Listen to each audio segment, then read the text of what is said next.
of power that are drawing the disciples closer to an understanding that he is the Son of God.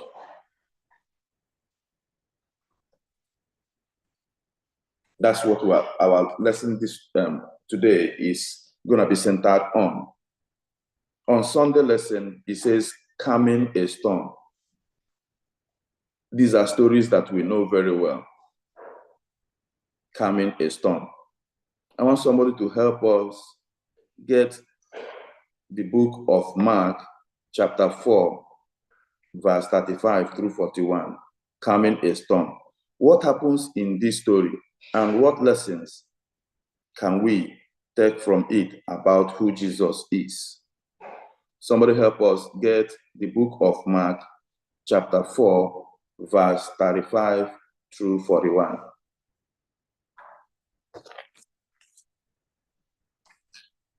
Hello?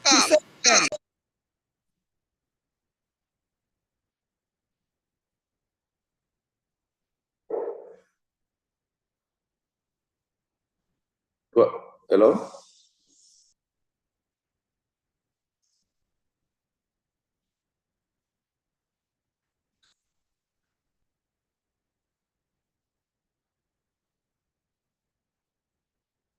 Hello?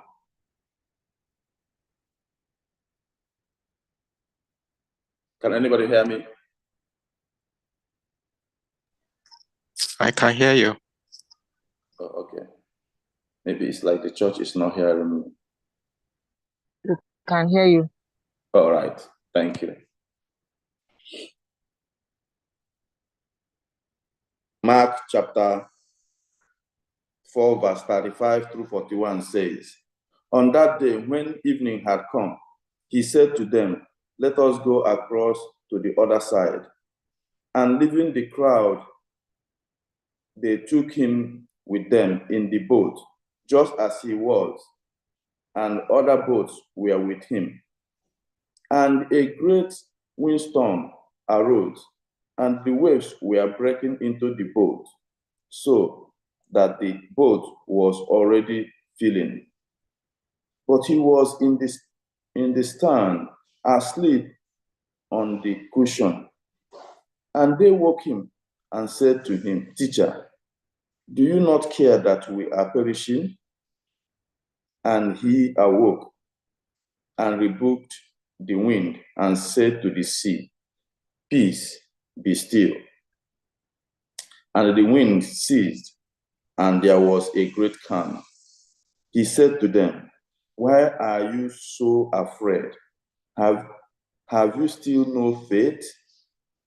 And they were filled with great fear and said to one another, who then is this, that even the wind and the sea obey him? At the beginning of Mark 4, Jesus steps into a boat to teach a crowd on the shore. It seems he may have gotten out of boat and talked with the disciples privately. Now, after a long day of teaching, the disciples take Jesus in the boat as he was. In other words, very tired.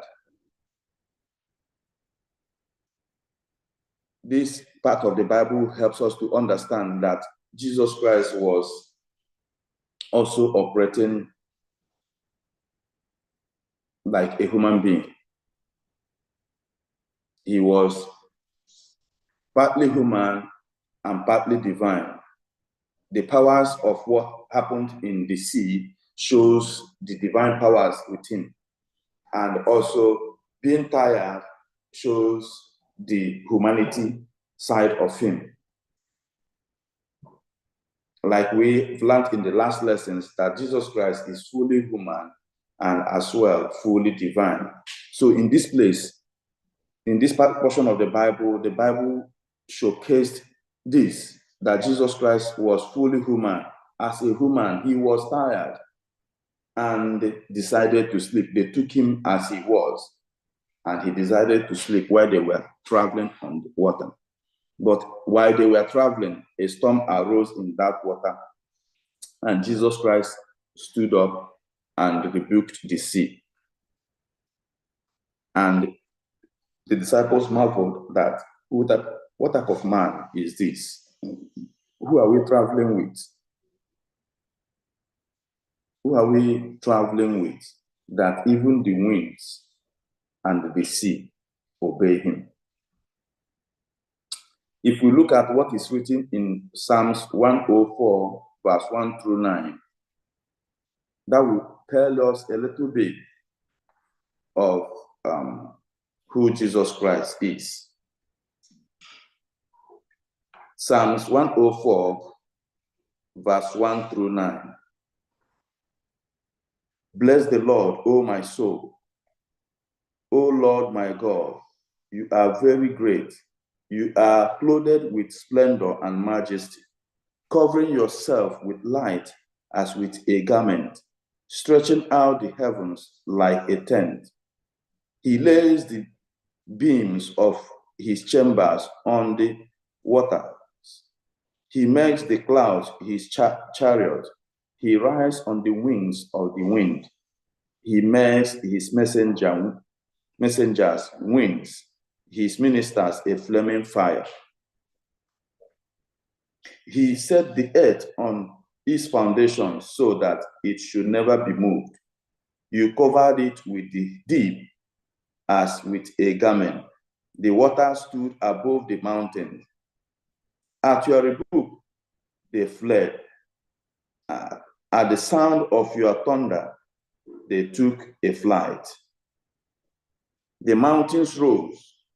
The valleys sank down to the place that you appointed for them. You set boundaries that they may not pass, so that they might not again cover the earth. What is the psalmist saying here? He's trying to help us to understand that the powers that God waves, how powerful our God is. If you want to know more about how powerful God is, go and read the book of Job from chapter 38 through 42. When God began to ask Job questions, began to tell Job how powerful he is. There's one question in that Job that marveled me. If it asked Job, do you know how I caged the waters beneath the floodgates? And asked him, do you know how an ostrich lays his egg and covers them with sand? And asked him many things. And what he was trying to let Job know and trying to let us know in that book of Job is to tell us or help us understand how powerful he is. If you look at how what he says, he says he rides on the wings of the wind.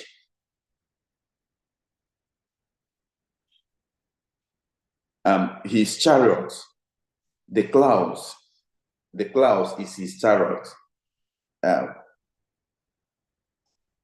Many other things. At his rebuke, the mountains flee. So it is trying to help us understand how powerful God is. And that those powers were not removed from Jesus Christ while he was here on earth. He was fully human and fully divine. And in this place, this power was displayed. Lucky 18 for the disciples, Jesus Christ was in the boat. If Jesus Christ wasn't in the boat, who knows what would have happened? And the lesson is also teaching us today, or asking us a question, is Jesus Christ in your boat? In this trip, are you traveling with Jesus in the boat?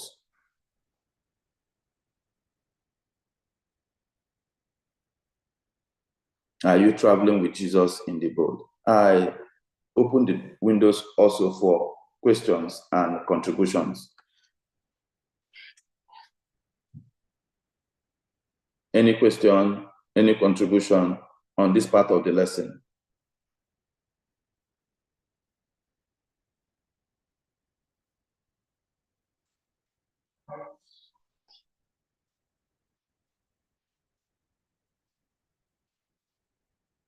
Okay.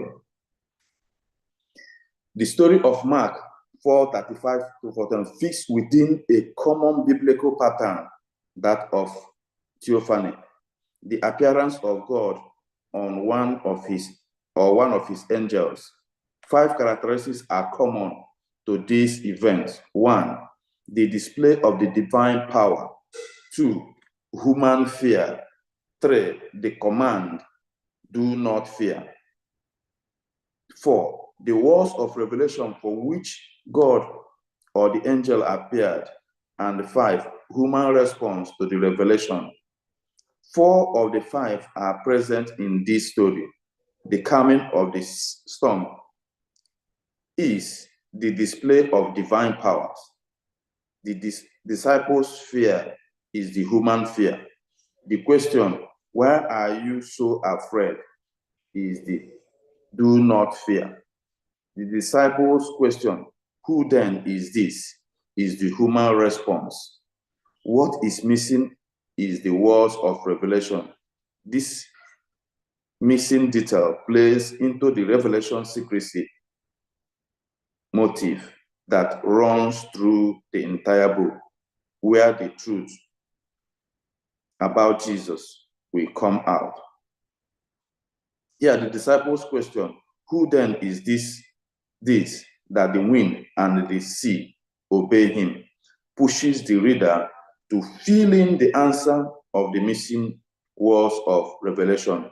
He is the Son of God, the Lord himself.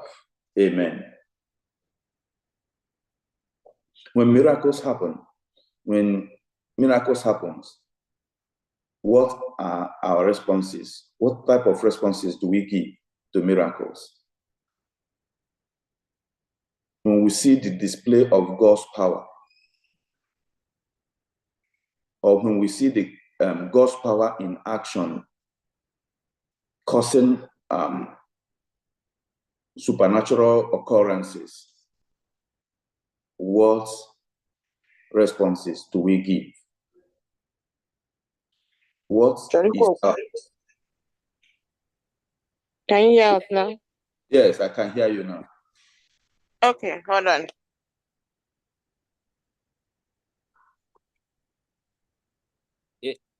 Okay, my own little contribution was on the part of the disciples in the boat. It appears they don't quite understand the power of Jesus Christ. They started trying to save themselves without going to Jesus first. It was after, when they are tired of saving themselves, then they go and to wake up their master for help. I think they should have gone first to the master first, if they have understood his power and whom he is. Yes. Okay, to add a little bit to what our elder said, we should be aware of our surroundings when our eyes are clear. We know that in times of confusion, and you're looking for something in your house that you know where it is, you cannot find it because you're confused.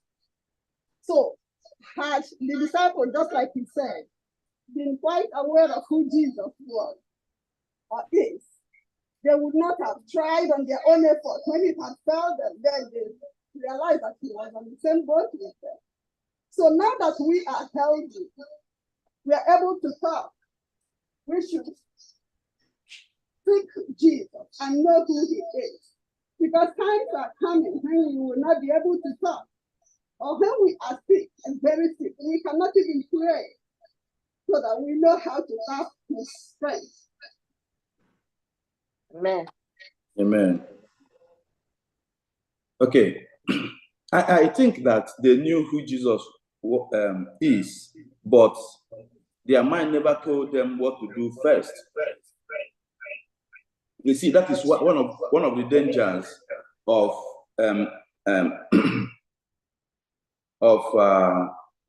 feeling like a professional. I'm a professional in this, I know this. So what do? I use my professional experience, what I know, to begin to solve my problems without inviting Jesus first. You remember that the disciples of Jesus Christ, most of them were fishermen. And these people are used to the sea. They are used to travel on the sea while they are fishing. So when things like this happen, what do? They borrowed from their mind what they used to do. They begin to scoop water out of the place, trying to help themselves on the storm, trying to steer the boat maybe towards a closer shore or something like that. Normally, for those of us that lived in the riverine area, Oriental area where we have Imo River, when things like this happen, okay, people do this. People that live in River State will understand this very, very well. When storms like this happen, what do fishermen do? So they, in their own senses, they felt, okay, we can do something. But when they tried and found out that, hey, this particular storm is getting beyond us, what do? We are perishing. They went and woke the master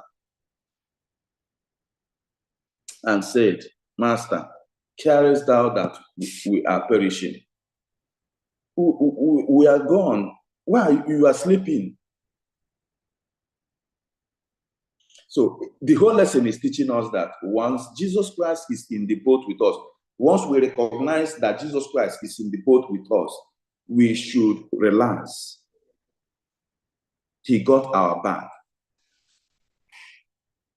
I like it when the choir used to sing this song. Master, the tempest is raging. The billows are tossing high. So, and Jesus Christ, when he awoke, he said, peace, be still. Brothers and sisters, I want to tell us that in this lesson, if you didn't learn any other thing, learn today that if Jesus Christ is in the boat with you, no matter the type of boat, whether in this life struggle or the things that happen in this life, or that you are sick, and Jesus Christ is on the same boat with you, get your mind relaxed that the Master got your back. The first thing we have to make sure is that anything we are doing, whether we are traveling, whatever we are doing, try to make sure that Jesus Christ is with you. We need to open our hearts to see him going with us. So in the course of going, if anything happens, go back to him and he got your back. That was the story that was told in the book of Kings about the children of the prophet who wanted to go and cut beams. When they wanted to go, they told Elijah and said, if you are not going, we will not go. You have to go with us. And when they got to the sea, and as they were cutting, the ass head fell into the water. And they remembered they came with the man of God, and they called on him, and he came and did what he did, and the ass head floated again. In the same manner, if you are traveling, wherever you are going to, whatever you are doing, be it in the office, in your home, on the road, on air, anywhere, go with Jesus. And he got your back. And at this point, they saw a great power being displayed, and they marveled.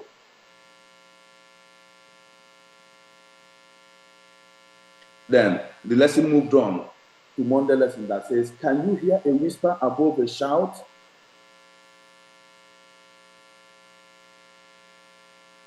What can we learn about the great controversy from the amazing account, and again about the power of Jesus? Let's get to Mark chapter 5, verse 1 through 20. Somebody help us.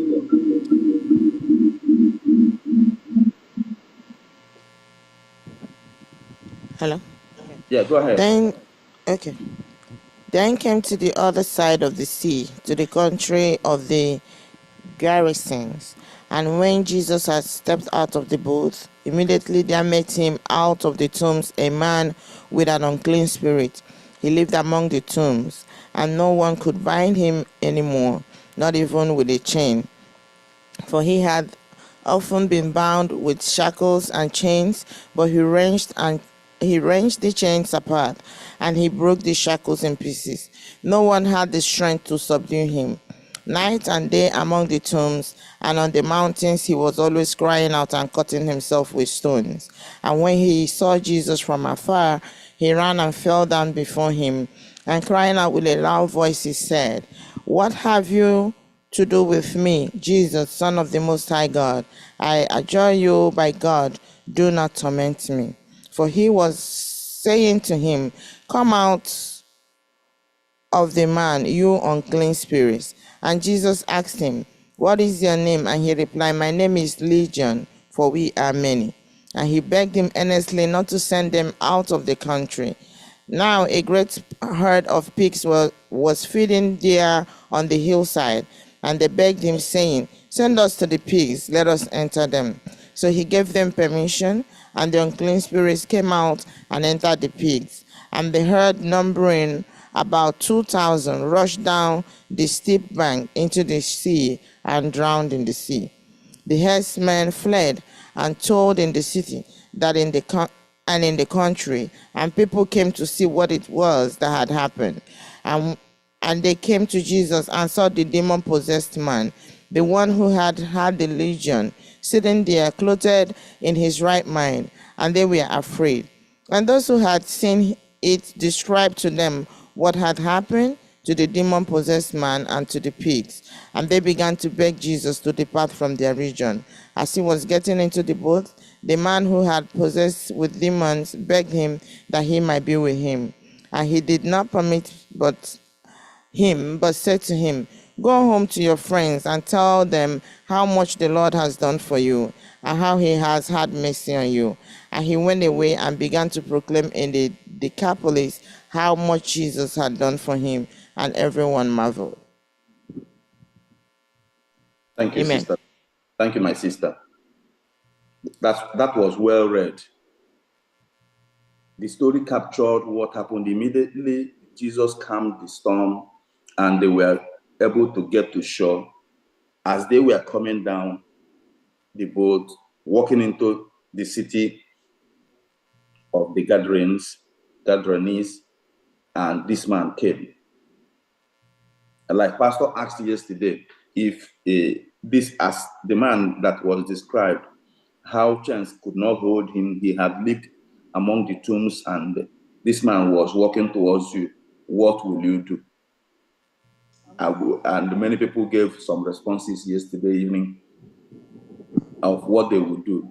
I love the response that says, "I will walk away in another direction." While as I'm walking in that direction, I'm still using my ear eye to watch the direction the man is going.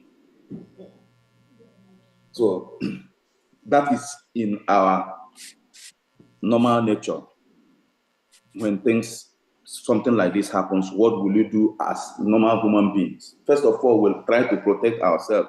First of all, we'll try to flee. But alas, the master was with them.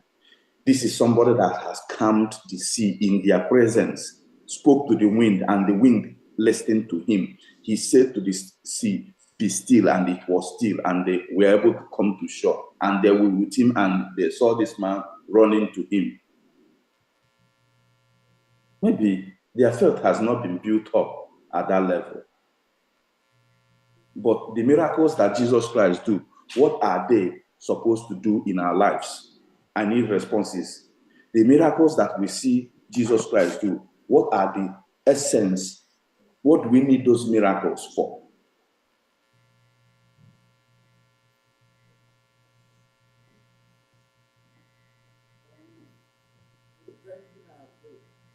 To strengthen our faith. Those miracles should be such that will strengthen our faith. Those miracles are supposed to build up our faith, to help us understand the power of the one that we are following. I have a question. Yeah, go ahead. The miracles that Jesus do, are they not supposed to cause all of us happiness and make us glad? And, is it not supposed to be something that will, help us build our faith and make us happy, right? Yes. Okay, so why will someone's miracle destroy my business?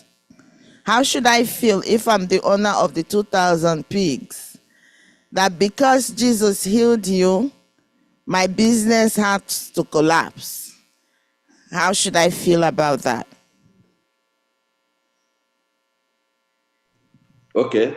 Why should your miracle cause me sorrow? Let's get responses. For example, God is an unknowing God. It was not by chance that those pigs were there. If you check in the Bible, pigs are one of the animals that we are not supposed to be eating. And because God knows what he is doing, he sent them in there. He didn't send them into goat. It wasn't here. It was a divine arrangement and intervention. There are certain things that happen that we as people, we look at, our eyes are closed. We can't interpret it. But God knows what he is doing. Those pigs were not useful to God. And I want to add to that. If you read that very well, remember that it was the legion, the spirit that asked, please send us to the pigs. Yep. Because that is where they belong. They are very unclean. Even, and the Jews that time, they weren't even, rearing pigs. It must have been from the Gentiles around.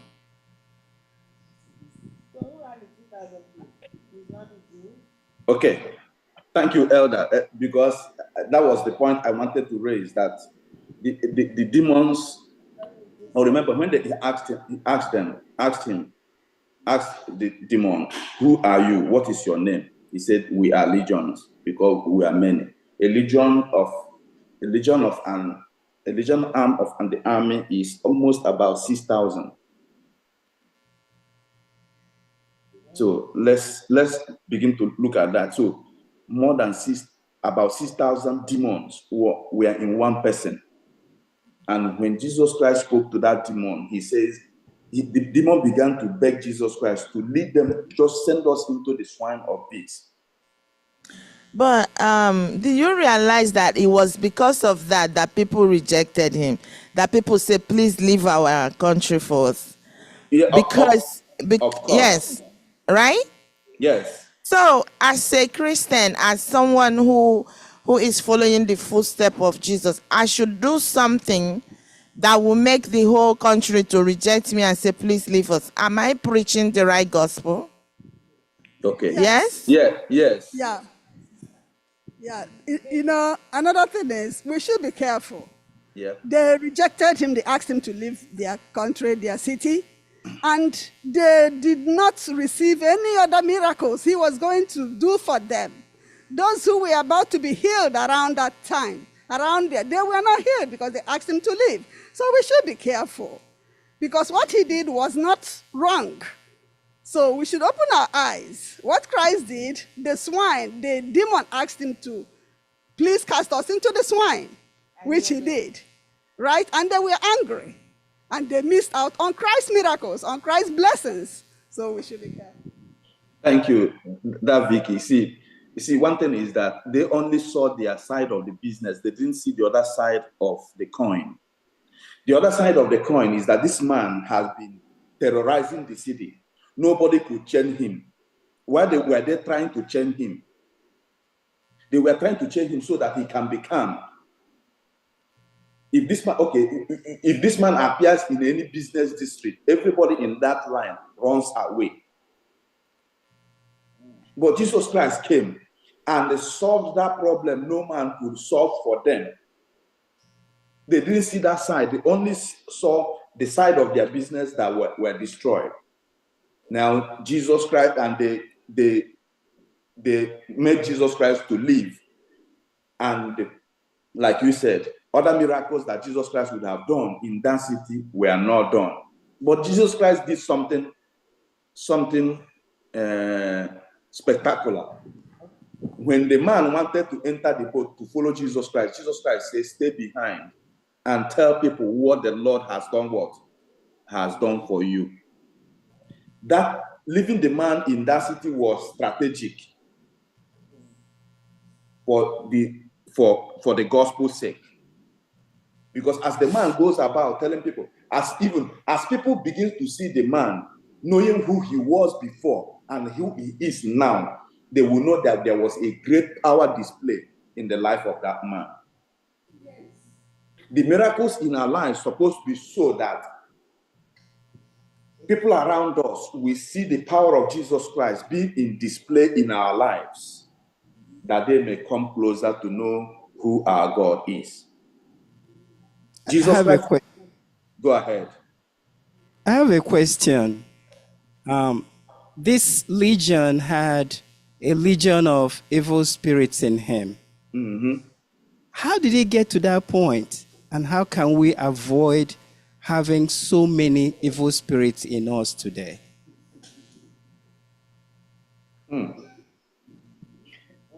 I need responses.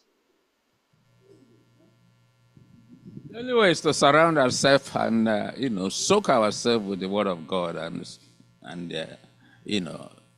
be very, very close to Jesus, because with Jesus, the demon, the evil spirit will run away, just like what we are studying now, the demonic man. Nobody else could cast out that demon except who? Jesus. They tried, they couldn't, but Jesus. So today we have to saturate ourselves with Jesus. We're supposed to be close to God so that the evil spirit will run away from us. Okay, to add something to what the elder has said, is that watch practically in our world today, both in Facebook, in Twitter, everywhere you go. Things that are not normal and are not Christ-like are so popular. People, me, you, everybody, we are gravitating towards popular areas. Why we end up having so many demons with us is our eyes, the ikoro, when here and there. You see one person having 500 followers. Maybe you're about Afutala TV. Maybe you're something very, very controversial. People are just trooping there. So by beholding Christ, we are changed. We won't have those demons. By beholding the other things, evil around us, we join the crowd.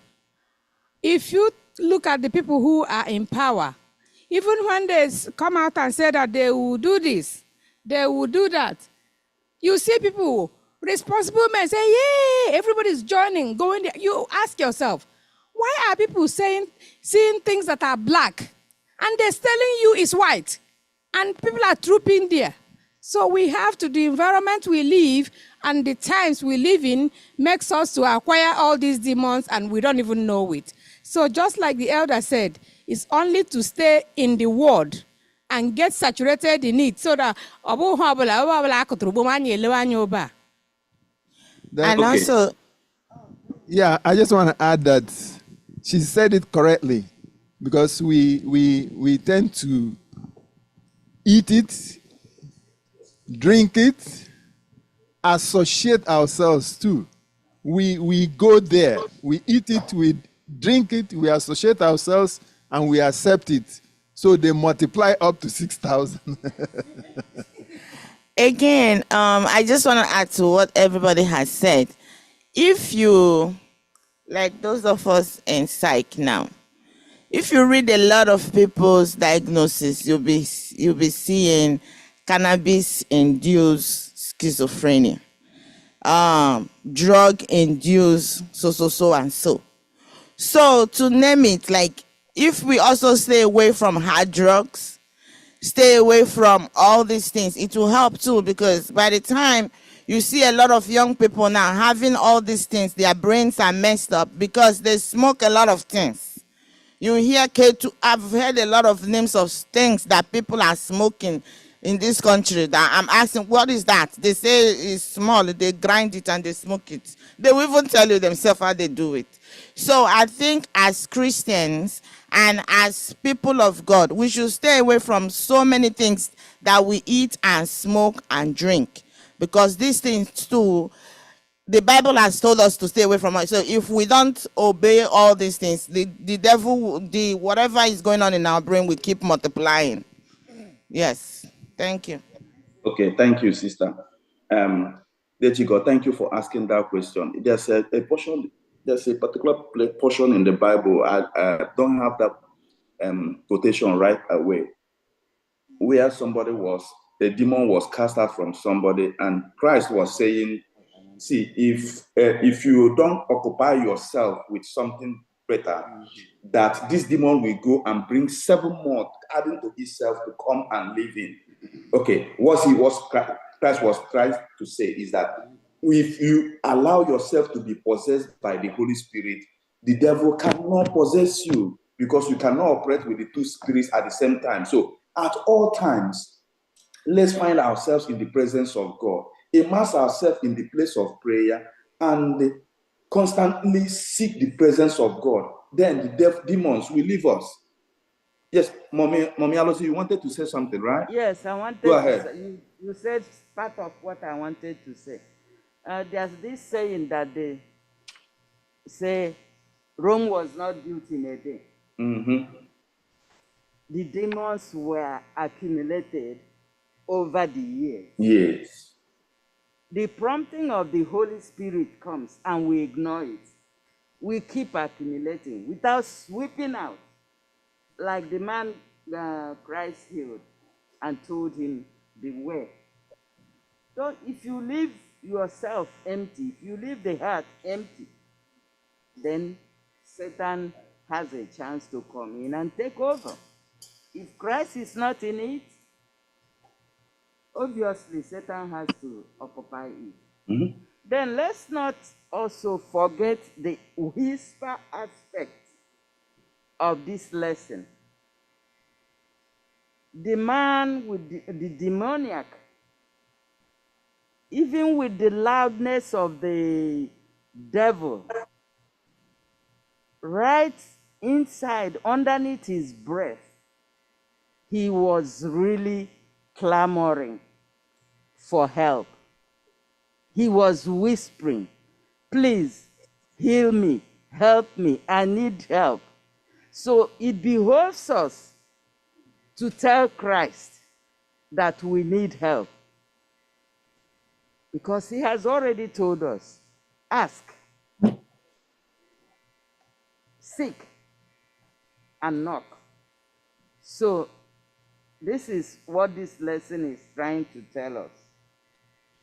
If the demon knew who Christ was, and then we, the followers of Christ, don't know him, my people, it's really a serious case. The disciples have been walking with him, and then the demoniac comes rushing. They were so afraid. They deserted Jesus and ran away. Do we, at any point in our life, desert Christ instead of holding on to him, instead of holding on to him? Let's beware of the things we do. Thank you. Thank you, Mom. That summarizes this part of the lesson. Hearing a whisper above a shout. Irrespective of the number of voices, 6,000 voices speaking to this man at the same time, he was still able to hear the other part of his spirit saying, run to Jesus. And he ran to Jesus for deliverance. What hope can you draw from this story about the power of Jesus to help you in whatever you are struggling with? all of us, in one way or the other, is struggling with one thing or the other. This lesson is teaching us that there is help in Jesus Christ when we run to him. Whatever you are struggling with, addiction of alcohol, drugs, fornication, whatever it is that you are struggling with, you've tried as much as you can on your own to get out of this thing. I don't like this, you don't like this, and you cannot. There is help in Jesus Christ. That's what this lesson is teaching us. Those people that fight with their spouses, and you've been trying to stop doing that, there is help in Jesus. Those people that drive on the road and get annoyed with whatever the other driver is saying, and you curse the driver, and you want to stop it, you don't want to curse people, there is help in Jesus. Whatever addiction, whatever vice, you feel that I'm not comfortable with this. If my church members hear that I'm doing this, or if somebody gets to know that I'm doing this, that will be bad. It's a bad reputation. There is help in Jesus when you run to Jesus. On the roller coaster. Go ahead, sir. Yeah, I just wanted to add my voice on what we just concluded about the Holy Spirit in us.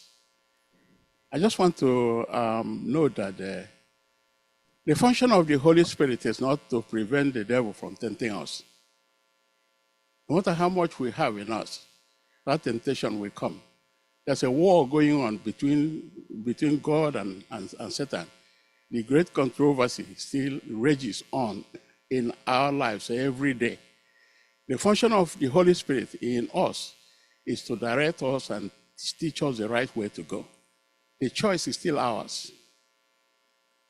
If the devil comes to tempt us with the Holy Spirit in our heart, it will tell us, no, don't do this, it's not good. It's our choice to obey the Holy Spirit or to obey the devil. That's where the danger is. If we remember the story of Job, Job was a man of God, yet he was tempted.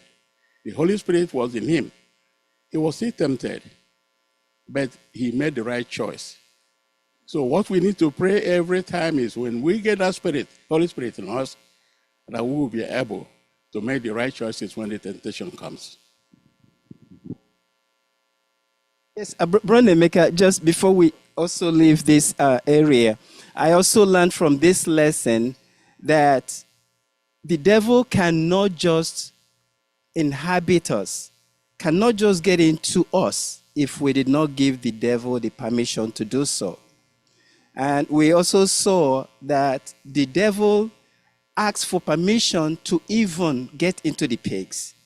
So they cannot even get into the pigs without, or animals without permission also. In our lives, we get initiated in so many things, knowingly or unknowingly. Like as everybody has said, we get initiated into this. And remember, the devil has his own rules and regulations. Sometimes it tells you, if you do not give me a tortoise, I will not do what you ask me to do. I will not kill your mother for you. So there are rules and regulations that we get ourselves initiated into. And once we have gotten into those, initiated into those conditions, it becomes difficult to withdraw or go back from it. And then we continue to dab into it and get deeper and deeper into it. So we have to be careful what we watch, the Zoom that we look at, and the YouTube channels that we look into, because each time we spend time with the devil, we get initiated, gradually. Thank you, Dechigo. Thank you, everyone, for your contributions. It made this lesson a little bit understandable. On the roller coaster with Jesus. Sister God, go ahead. Help us read Mark chapter 5, 21 to 24. And when Jesus had crossed again in the boat to the other side, A great crowd gathered about him, and he was beside the sea. Then came one of the rulers of the synagogue, Jairus by name, and seeing him, he fell at his feet and implored him earnestly, saying, "My little daughter is at the point of death. Come and lay your hands on her, so that she may be made well and live." And he went with him, and a great crowd followed him and thronged about him. And there was a woman who had had a discharge of blood for 12 years. Go ahead. Go ahead. And who had suffered much under many physicians, and had spent all that she had, and was no better, but rather grew worse. She had heard the reports about Jesus, and came up behind him in the crowd and touched his garment. For she said, "If I touch even his garment, I will be made well." 29. And immediately the flow of blood dried up, and she felt in her body that she was healed of her disease. And Jesus, perceiving in himself that power had gone out from him, immediately turned about in the crowd and said, "Who touched my garment?" And his disciples said to him, "You see the crowd pressing around you, and yet you say, 'Who touched me?'" And he looked around to see who had done it. But the woman, knowing what had happened to her, came in fear and trembling, and fell down before him and told him the whole truth. And he said to her, "Daughter, your faith has made you whole. Go in peace and be healed of your disease." Thank you. Thank you. So let's look at this roller coaster. Jesus Christ was called by Jairus to come heal the daughter, and on the way going to heal the daughter, this woman took that opportunity to exercise her faith and say, "Let me go and touch the hem of his garment." So these two miracles that Jesus Christ did came as a result of faith, right? Can you see faith in action here? Yes. Yes, because Jairus believed that if Jesus could come and touch the daughter, that the daughter would be made whole. So he has faith.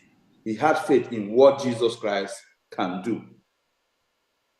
This particular woman also had faith up to the point that if I can touch the hem of his garment, my sicknesses will go. Remember, the Bible says that this woman has spent almost everything that she earned in the course of trying to cure herself. But that faith of a touch, one I listened to a sermon that says a touch with a difference. This touch was a touch with a difference. She believed and she received.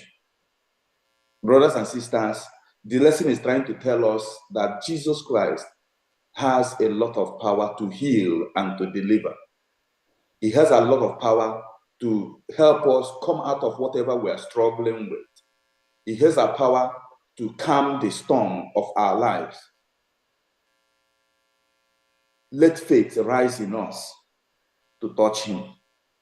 Let faith rise in us to call him for help.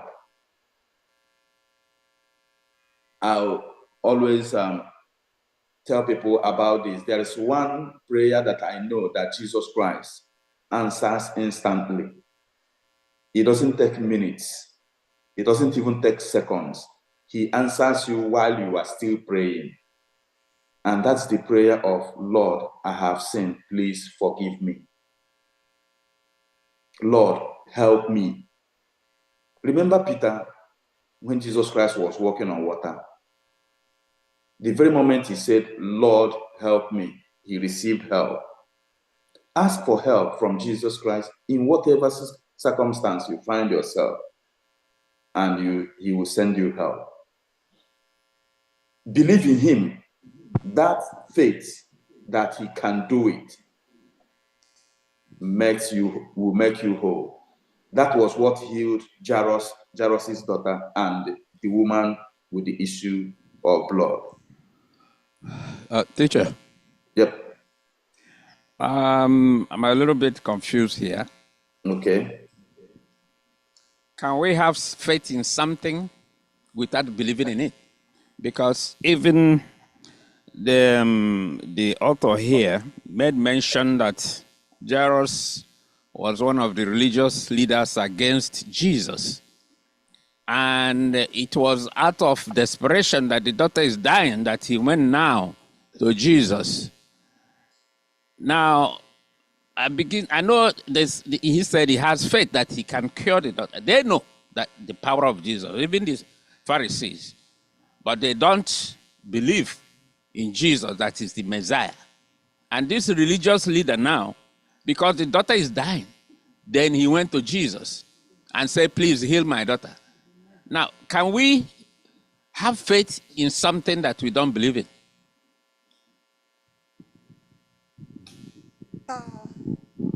Let you know here, because that this man, this religious leader, he saw something good in Jesus.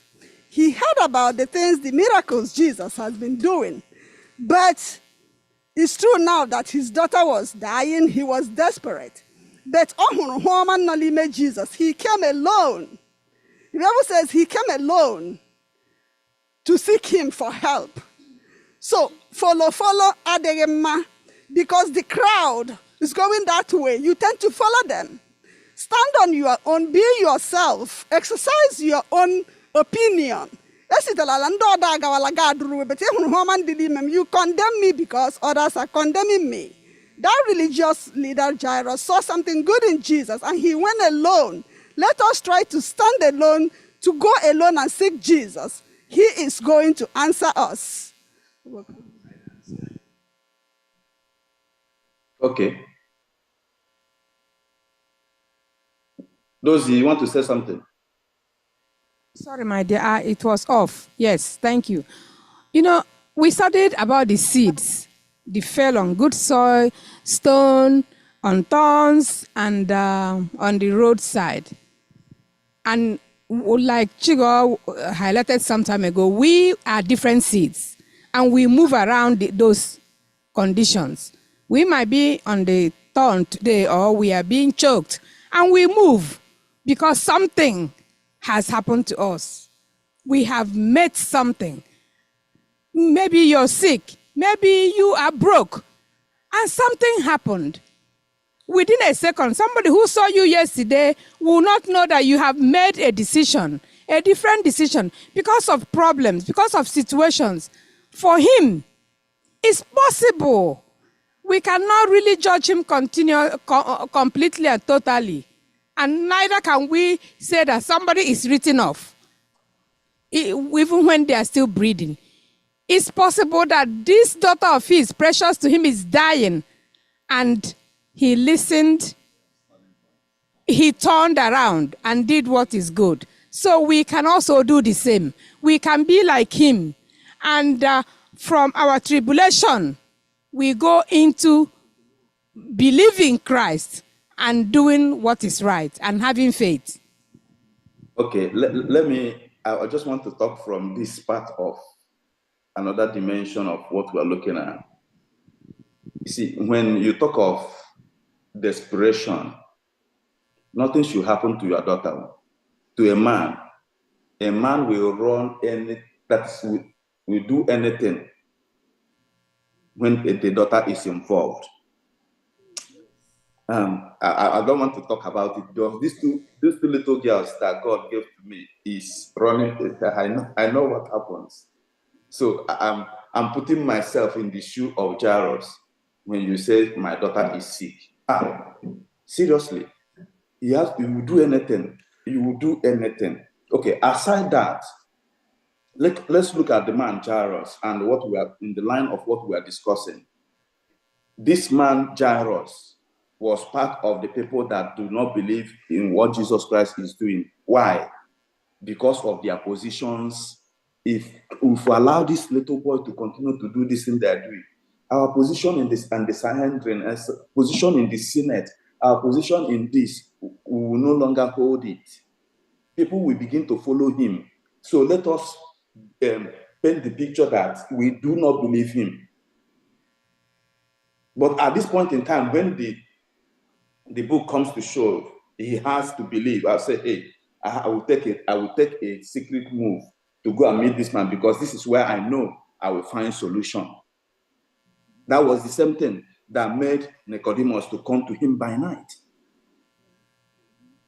See, we should not be Christians. We should not be like that Vicky rightly said. We should not be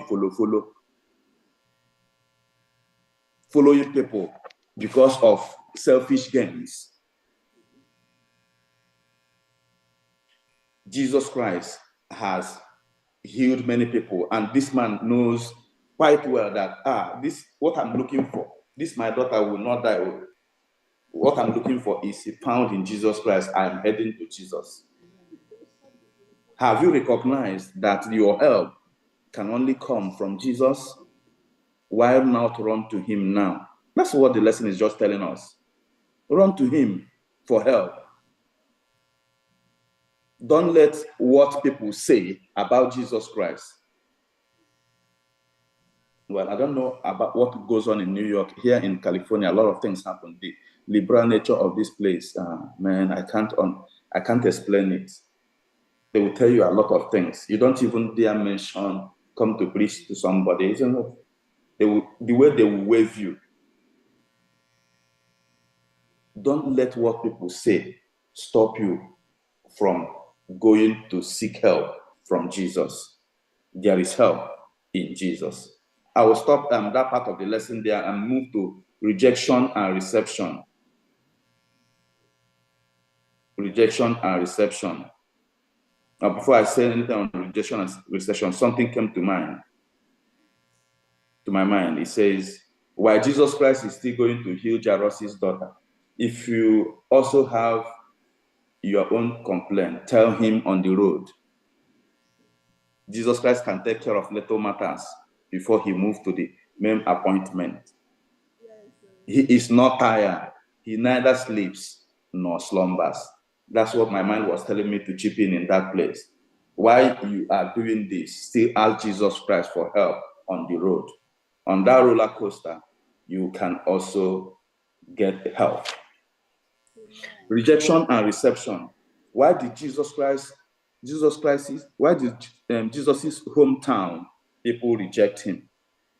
I don't want us to begin to read. I want responses. Why do you think that his people rejected him? They knew him, his humble beginning.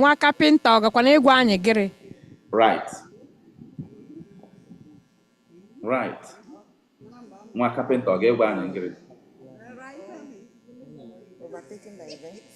Hello? You want it? I didn't when I just. Oh, go ahead. Yeah, Mark, I just want to know, when you read that Mark 5:21, where I grew about the woman with the blood issue. Then in the end, Christ told her not to tell anyone, right? Is that correct? Mm-hmm. But most of the miracles, Christ told them not to tell others. What was that? Okay.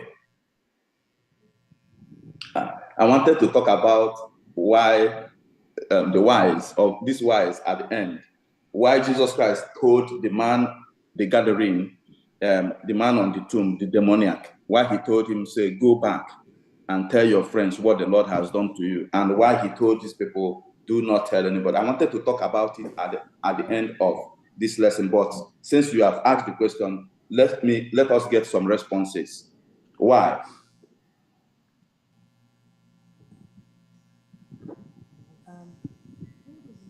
So he didn't want them believing him or accepting him to be just about the miracle. We have a tendency to follow people or things that make things a little bit easier for us. He wanted them to accept his teaching as the Son of God, and he didn't want the miracles that he had performed to cloud it.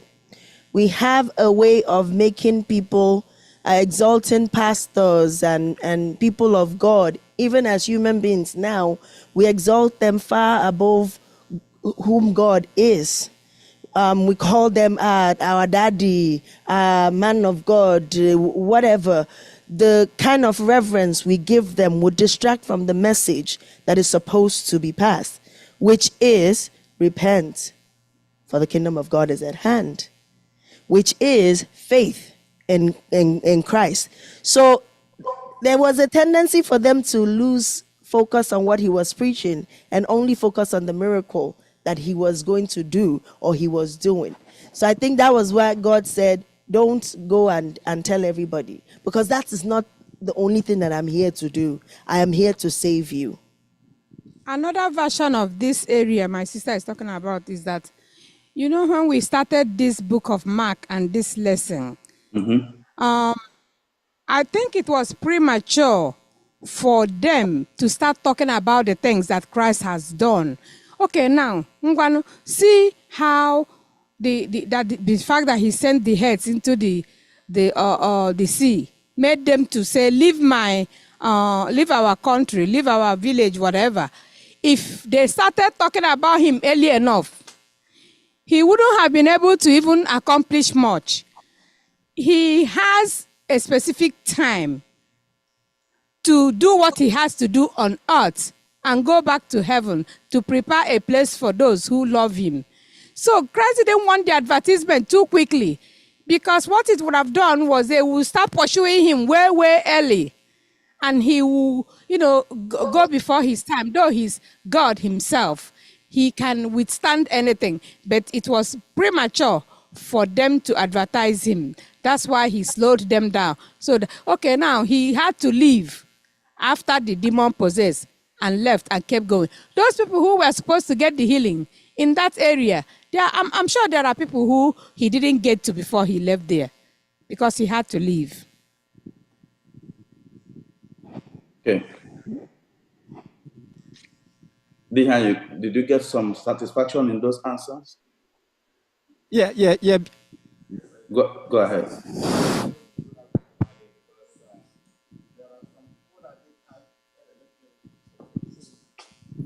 Because there are people that give you, we need to respond, to all these questions. Like when you read 43, the last verse, it says Jesus gave them a strict order not to tell anyone what had happened. And then he told them to give her something to eat. So these things we need to know how to respond to them. Like they rightly said, yes, he needed time to get the message out. He didn't want anything to, restrict that information from going out. The crowd was too much and all that stuff. Yeah, understandable. Thank you. Okay. If we can just look at the book of Mark, chapter 6, verse 34. It says that, and Jesus, when he came out, saw a great multitude and was moved with compassion for them, because they were like sheep, not having a shepherd. So he began to teach them many things. The primary purpose of Jesus here on earth was not to heal, but to preach the gospel. But his compassion and love he had for people made him heal and perform a lot of miracles in conjunction with his primary purpose. Okay. And I want to add that about this demonic, here Jesus said, go and tell them. The best evangelism is when you talk to people about yourself and what Jesus has done for you. Mm-hmm. Now, since they want Jesus to leave, Jesus left him there to continue the work of evangelism for him. And overall, sorry, brother Nemeka. Overall, you will also see, even though that Christ gave them strict instructions not to say anything, but in most of these cases, they disobeyed him. And you will see that the basic thing here, the basic focus here was evangelism. They went out and even broadcasted, even though they had strict instructions not to say. So the gospel continued to spread. But the reason why Christ said, do not say, is because, like Sister Ozzy said, his time was short and he wanted to cover all grounds. All right. Let's move on to the last part of the lesson that says a different kind of Messiah. I just want us to just do the read on Mark chapter 6, verse 34 through 52. What was the problem Jesus and his disciples confronted, and how was it solved? Are we reading everything? Yeah, yes, go ahead. And Jesus, when he came out, saw a great multitude and was moved with compassion for them, because they were like sheep not having a shepherd. So he began to teach them many things. And when the day was not far spent, his disciples came to him and said, "This is a deserted place, and already the hour is late. Send them away that they may go into the surrounding country and villages and buy themselves bread, for they have nothing to eat." But he answered and said to them, "You give them something to eat." And they said to him, "Shall we go and buy 200 denarii worth of bread and give them something to eat?" But he said to them, "How many loaves do you have? Go and see." And when they found out, they said, 5 and 2 fish.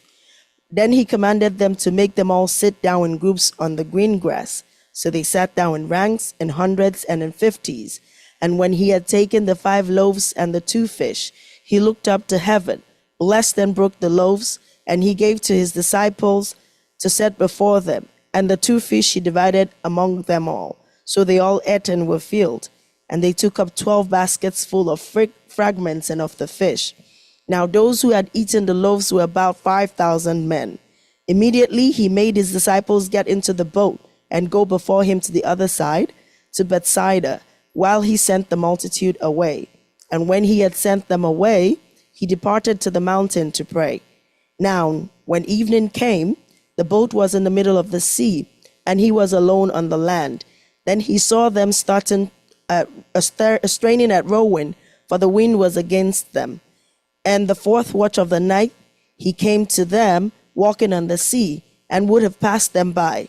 But when they saw him walking on the sea, they supposed it was a ghost and cried out, for they all saw him and were troubled. And immediately he talked with them and said to them, "Be of good cheer, it is I. Do not be afraid." Then he went up into the boat to them, and the wind ceased. And they were greatly amazed in themselves beyond measure, and marveled, for they had not understood about the loaves, because their heart was hardened. Amen. Amen.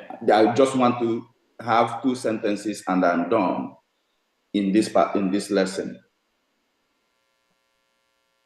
Jesus can feed you with little. He fed the multitude. His mission, like Elder rightly said, was not to come and do all these things. It was to spread the gospel. But in all he is doing, both in action and in words, was also preaching the gospel. The miracle of feeding 5,000 people. Well, it was more than 5,000 because the only people that were counted were the men. Women and children not counted. And he fed them and sent them away. It tells us a little bit about the fact that the little you have in your hands, that the Lord can multiply it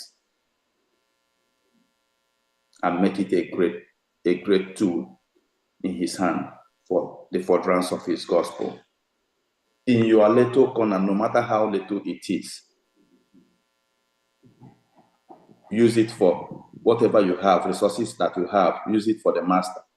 And it will be a great tool in the hand of the master for people to receive miracles in their life. The little $1 you can send home to help, send it home to help.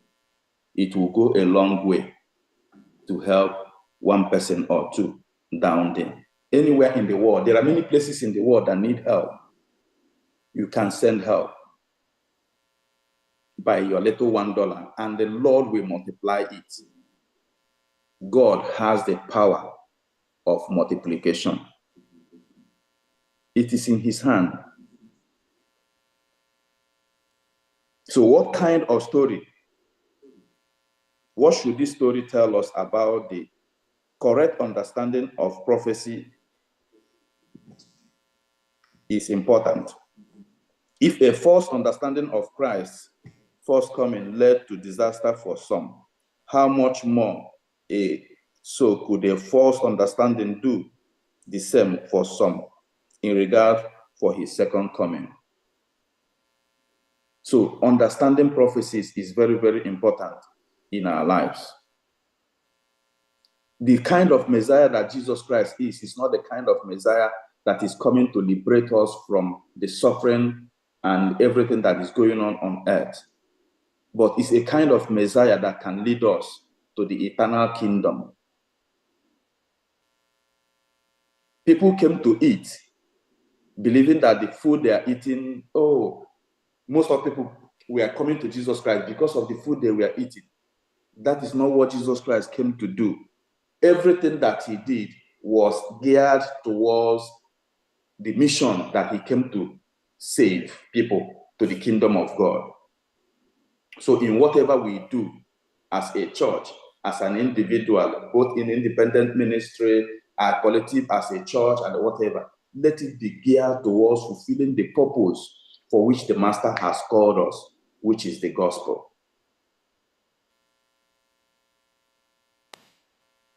I will stop here. Questions, reactions, and my time is up. I need questions, reactions. One.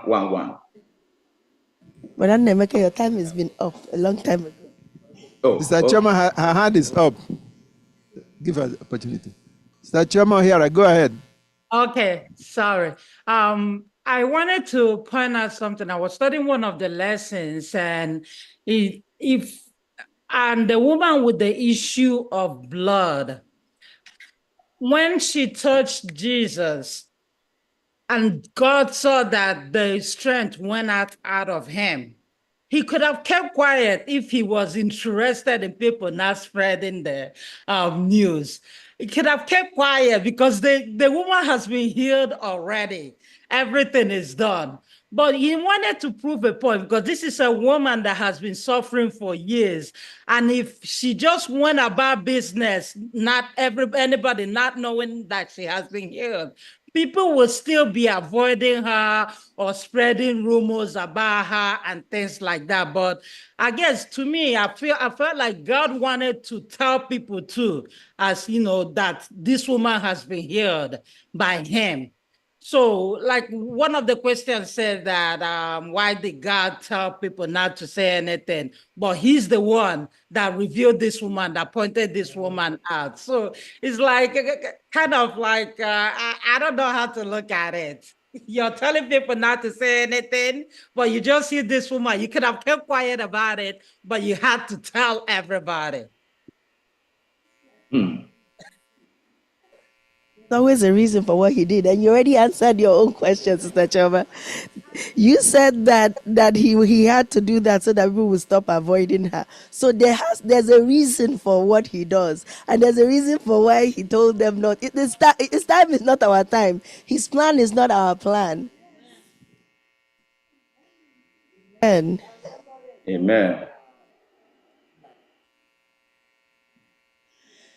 Mommy Aloze said, can somebody interrupt our miracle? Does anybody want to answer that? The elders. Elder Chigo said no. They said no. No. Nobody can. Yes. Nobody can. Okay, we'll complete this in the evening. Okay. Let's come back in the evening so that we can complete. Thank you so much, Brother Nemeka. Thank you for how you handled the lesson. Thank you. It was fit for you to handle the lesson because you're a father of daughters, so you would know how Jairus felt. Yeah. May the Lord bless you as you do this. Amen. Thank you all for being active participants in the Sabbath School. It's now time for us to collect our Sabbath School expense offering. You guys know, anytime you see me here now, people know what I come to do. I often come here for a reason. I come here for a very important reason. And I always tell you, please, don't go to the top of your wallet, okay? In the bottom. Yeah. Down, down, down. Down, down, down. Life is easy when you're up on the mountain and you've got peace of mind like you've never known. But things change when you're down in the valley. Don't lose faith, for you're never alone. For the God in the mountain is the God in the valley. When things go wrong, He'll make them right. And the God in the good times is still God in the bad times. The God of the day is still God in the night. You talk of faith when you're up in the mountain, but talk comes easy when life's at its best. Now it's down in the valleys of trials and temptations. That's where your faith is really put to the test. But the God on the mountain is still God in the valley. When things go wrong, He'll make them right. There's still God in the good time. There's still God in the bad times. The God of the day is still God. Oh, the God of the mountain is still God in the valley. When things go wrong,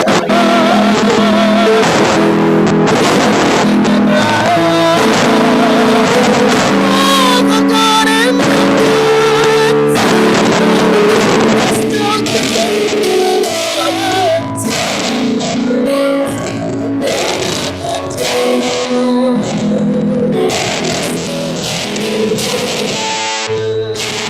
oh, the God of the day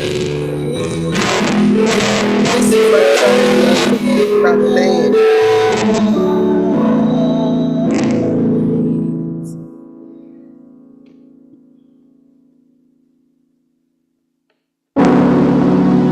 Happy Sabbath, everyone. Anybody can hear me? Happy Sabbath, everyone. And before I do my next assignment here, I would like to welcome Mommy Beatrice Onyami. Yeah. I heard she just turned 18. Yes, I rearranged the figures. So, Mama, we want to welcome you. Can you stand up and greet the church? You're looking 18, girl.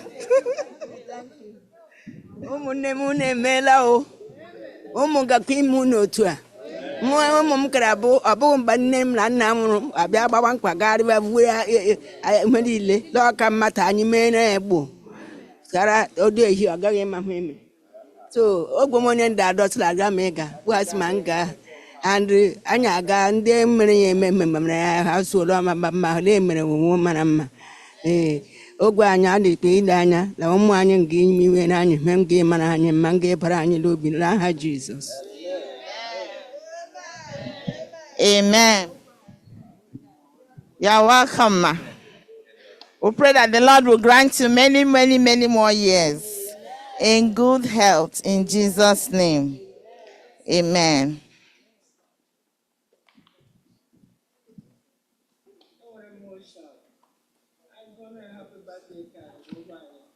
Okay. Happy birthday to you. Birthday. Happy birthday.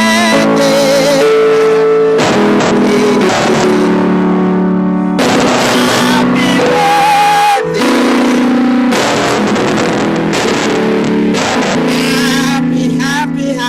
Happy birthday to you. Happy birthday to you. Happy birthday. Happy birthday. May the good Lord bless you. May the good Lord bless you. May the good Lord bless you. Yeah. Happy birthday.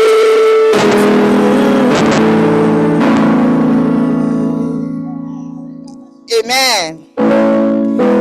Okay, it is now time for the closing remarks, and you know how I do it. I just come here to tell you what I've learned from the lesson. Did you realize that the disciples were in the boat with Jesus? But when there was a storm, they did not remember to run to him. But when the demon possessed saw Jesus, what did he do? He ran to Jesus first. You know, in your situation, you can be trying to solve your problem yourself, not knowing that Jesus is there in your boat. Always remember that you have Jesus right there. Stop stressing. We stress too much for little things. And continue to ask. I like when Brother Nemeka said that Jesus is not too busy to solve your problem, even when he is on a mission. He was going to Jairus' house, yet he had to heal the woman with the issue of blood on the way. So wherever you are, continue to ask Jesus. Continue to look up to him. He will always, always be there. Always make up your mind. Have an open mind. Occupy your mind with the things of God. Jesus that you serve, this God that we serve, is a great God. Is the God who can calm the storm. Is the God who can fill the multitude. Is the God who can heal sicknesses. What is that your problem, as little as it is, that you're stressing yourself for? Always trust in God, and he will always be there for you. I pray that our situations will not take us away from Jesus. Rather, it will take us closer to Jesus like Jairus. It will make us to draw closer and closer to him every day of our lives. And I pray that the Lord will continue to be with us and to help us to understand these lessons and not just be hearers, and also to be doers of his word in Jesus' name. And this will take us to lesson number 6. Our quarter is running, like we all can see. Lesson number 6 is titled Inside Out, and the memory text is taken from the book of Mark chapter 7 verse 15. Join us on Friday evenings so that we can study this lesson with the pastor. I always like to join, even when I'm at work, even though I don't say anything. But I know that if you join this lesson, you will gain more, so that when we come here on Saturdays, we will have positive contributions. And if you have any questions, you can also ask. May the Lord continue to be with you all in Jesus' name. Let's all rise as we bring the Sabbath school to a close by singing from SDA 422. SDA 422.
us to have that even as little as the mustard seed, it will be well with us. Let us go through this life knowing that you are there with us. Thank you, Father, for all these lessons. Thank you for all your beautiful words that are strengthening, that are comforting. Who is like you, mighty Jehovah? Thank you. Thank you. We came to Zion to seek you, and you are here with us, Father. When we are living today, help us to live, being filled with your Holy Spirit. Thank you for all the successes you gave us this week. Thank you for all the journey mercies. Thank you for the healing mercies.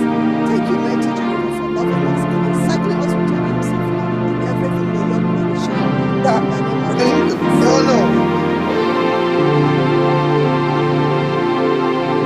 playing the piano.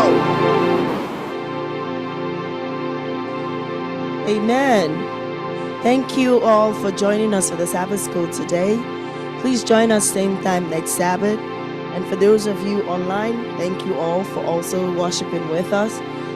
Sabbath School starts at 9:30. Please let's try to be early, because the earlier we come, the earlier we can start, and then we can, be able to have time to study our lesson.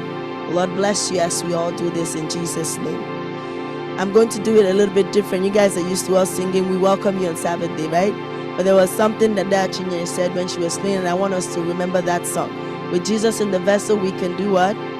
Smile at the sun. When? As we go do what? Sailing by. With Jesus in the vessel, we can smile at the storm. Smile at the storm. Smile at the storm. With Jesus in the vessel, we can smile at the storm as we go sailing by. Sailing, sailing, sailing, sailing. Sailing by. Sailing, sailing by. With Jesus in the vessel, we can smile at the storm as we go sailing by.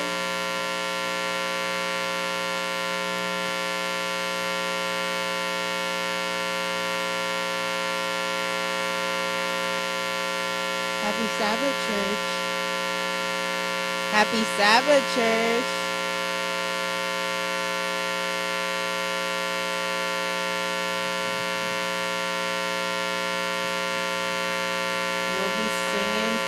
SEAH 103, Oh God, our help.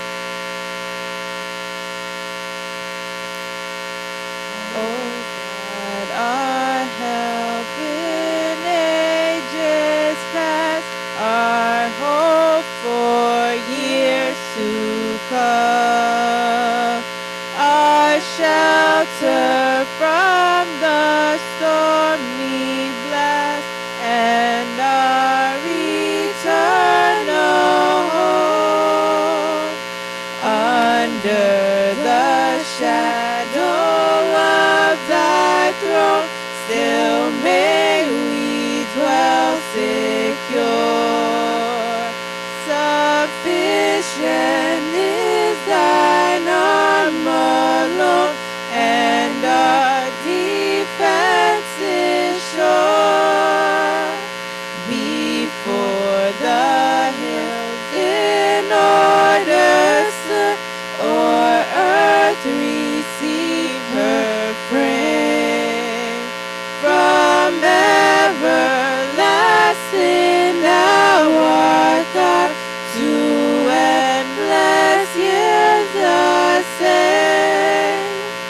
1,000 ages in thy sight are like an evening gone, short as the watch that ends the night before the rising sun.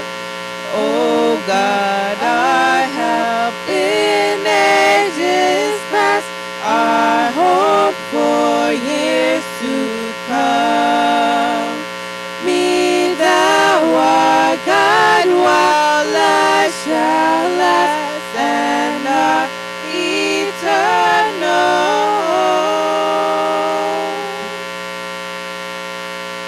CAH 213, Jesus is coming again.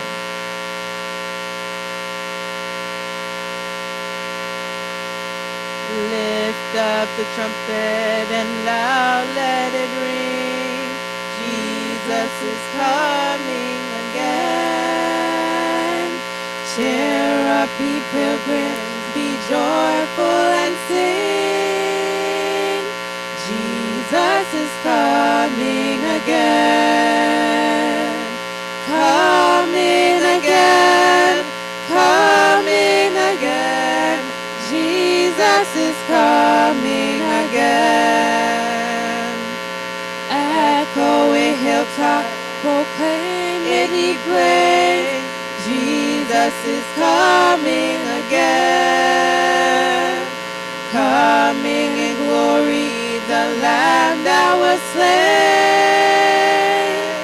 Jesus is coming again. Coming again, oh, coming again. Jesus is coming again. Heavens of earth tell the vast wondering throne. Jesus is coming again. Tempest and whirlwind, the anthem prolong. Jesus is coming again. Coming again, oh, coming again. Jesus is coming again. Nations are angry, by this we do know. Jesus is coming again. Knowledge increases, men run to and fro. Jesus is coming again. Coming again, oh, coming again. Jesus is coming again. Coming again. Coming again. Jesus is coming again.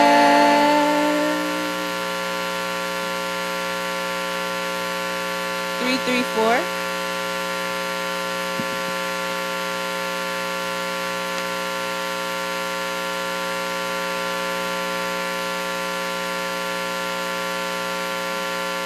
Come thou fount of every blessing, tune my heart to sing thy grace. Streams of mercy never ceasing, call for songs of loudest praise. Teach me ever to adore thee.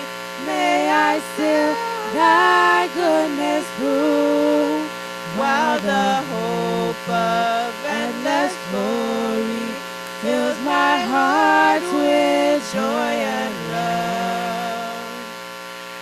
Here I raise my Ebenezer, hither by thy help I've come, and I hope by thy good pleasure safely to arrive at home.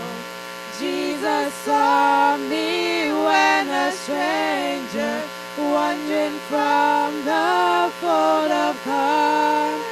He to rescue me from danger interpose his precious blood. Oh, to grace, how great a debtor daily I'm constrained to be. Let thy goodness like a feather bind me closer still to thee. Prone to wander, Lord, I feel it. Prone to leave the God I love. Here's my heart, oh, take and seal it for the courts above. Amen. Another number. 487 in the garden. I come to the garden alone while the dew is still on the roses, and the voice I hear calling on my ear, the Son of God discloses, and He walks with me, and He talks with me, and He tells me I am His own, and the joy we share as we tarry there, none other has ever known. He speaks, and the sound of His voice is so sweet, the bird hush their singing, and the melody that He gave to me within my heart is ringing, and He walks with me, and He talks with me, and He tells me I am His own, and the joy we share as we tarry there, none other has ever known. I'd stay in the garden with Him, though the night around me be falling, but He bids me go to the voice of woe. His voice to me is calling, and He walks with me, and He talks with me, and He tells me I am His own, and the joy we share as we tarry there, none other has ever known.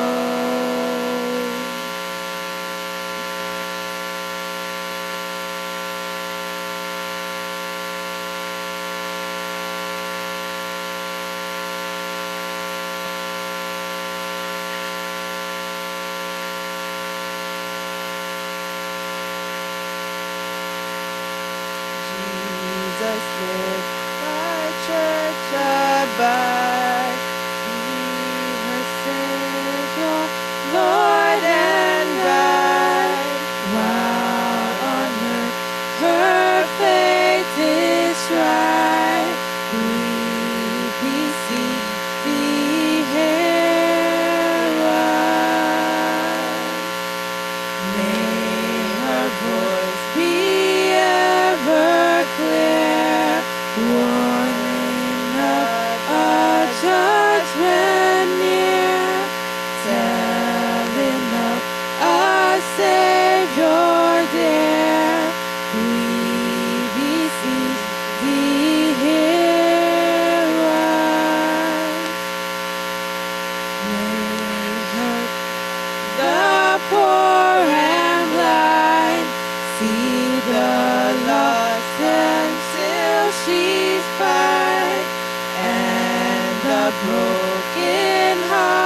astray.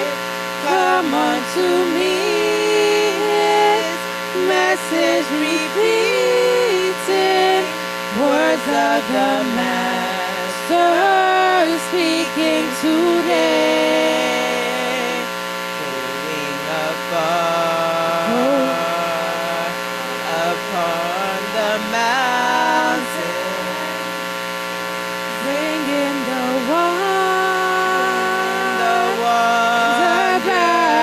wonder back again into the fold of my Redeemer, Jesus the Lamb, for sinners slain.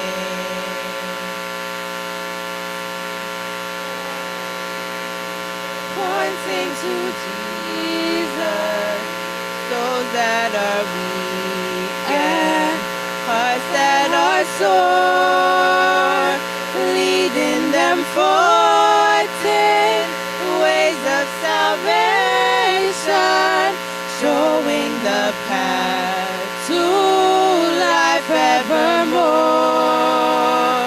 Going afar upon the mountain, bringing the wonder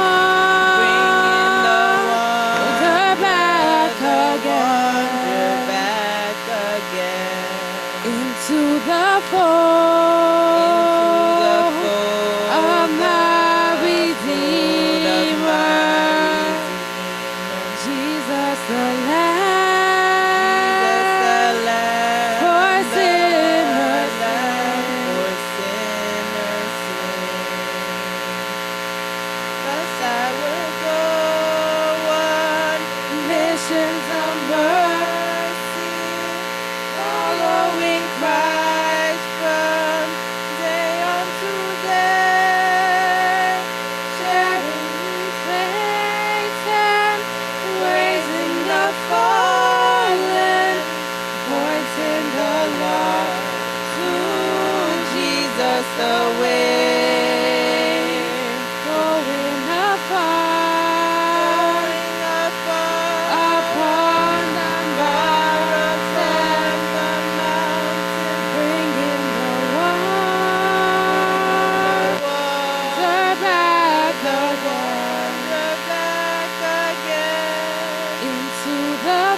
Forever flowing by the throne of God.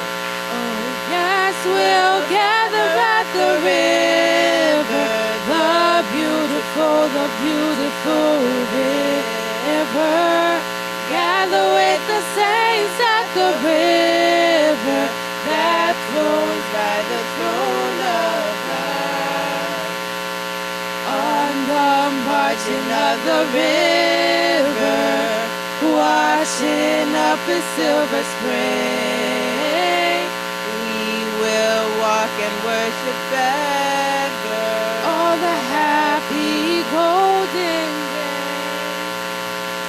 Yes, we'll gather at the river, the beautiful river. Gather with the saints at the river that flows by the throne of God. Ere we reach the shining river, lay we every burden down. Grace our spirits will deliver and provide a robe and crown. Yes, we'll gather at the river, the beautiful river. Gather with the saints at the river that flows by the throne of God. Soon we'll reach the shining river. Soon our pilgrimage will cease. Soon our happy hearts will quiver with the melody of peace. Yes, we'll gather at the river, the beautiful river. Gather with the saints at the river that flows by the throne of God. Yes, we'll gather at the river, the beautiful river. Gather with the saints at the river that flows by the throne of God. 312 near the cross.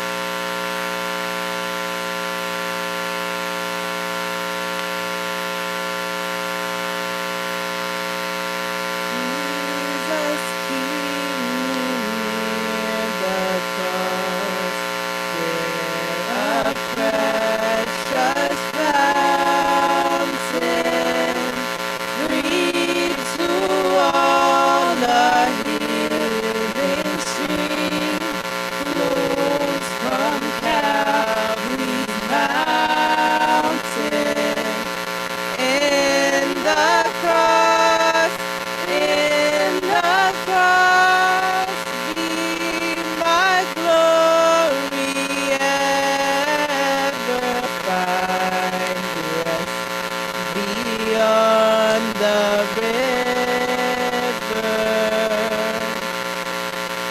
near the cross, a trembling soul, love and mercy found me.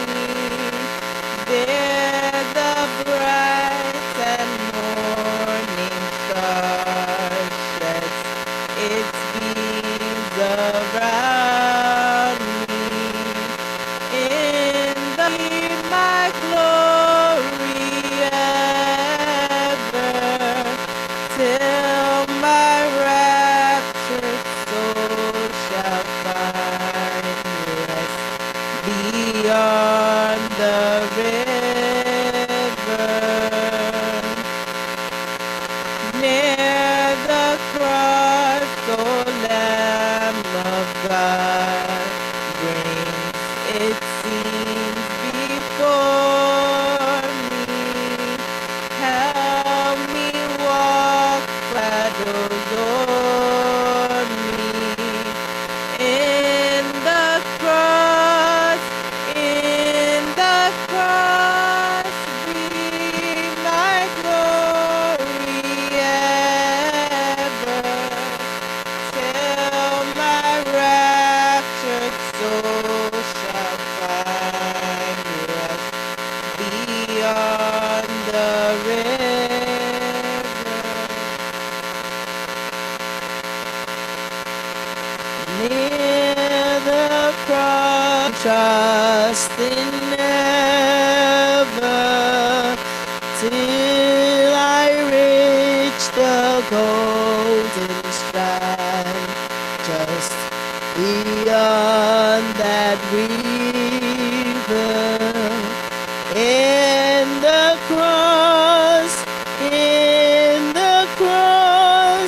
be my glory ever, till my raptured soul shall find Amen. Amen. SDH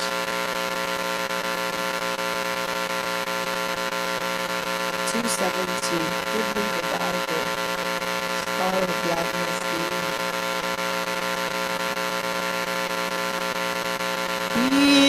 the Bible, star of gladness,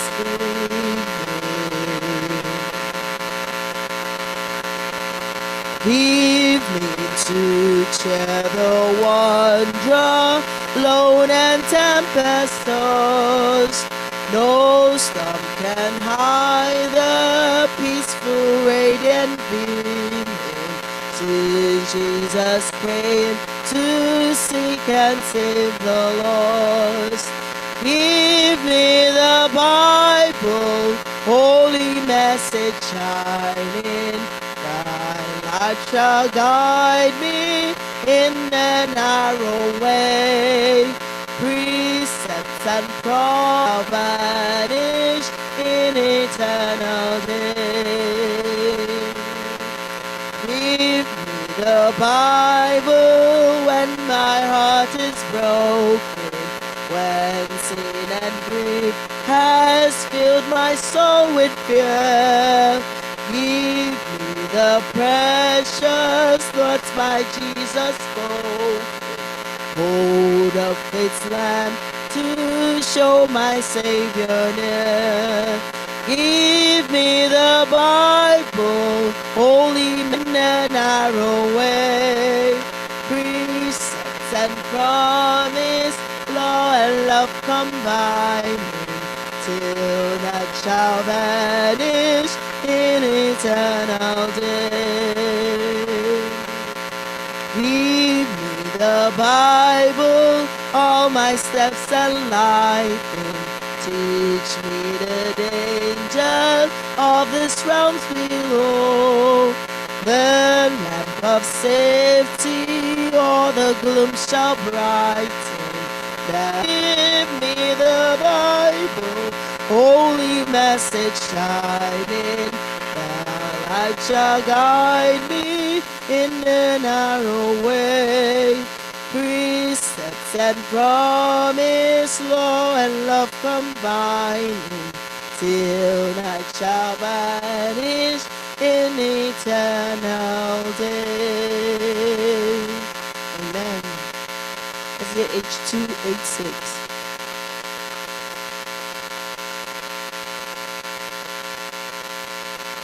Wonderful words of life, sing them over again to me. Wonderful words of life, let me more of the beauty see. Wonderful words of life, words of life and beauty. Teach me faith and duty. Beautiful words of life, beautiful words, wonderful words, wonderful words of life. Christ the blessed one gives to us wonderful words of life. Sing a list to the loving call, wonderful words of life. Oh, so freely given, oh, in wonderful words, wonderful words of life. Beautiful words, wonderful words, wonderful words of life.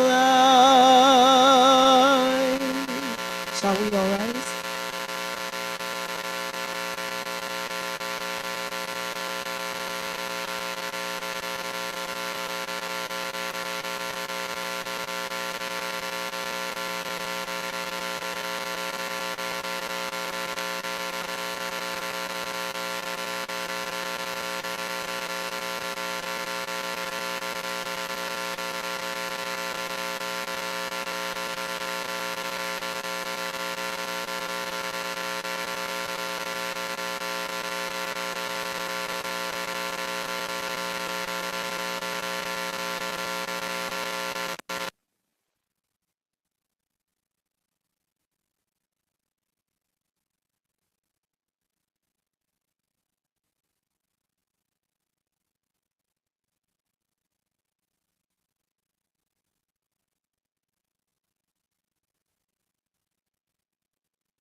Amen. We may be seated.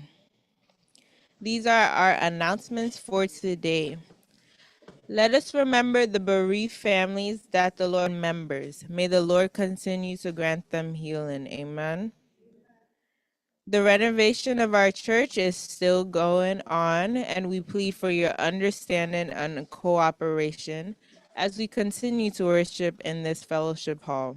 Please show your support by donating generously to the building fund.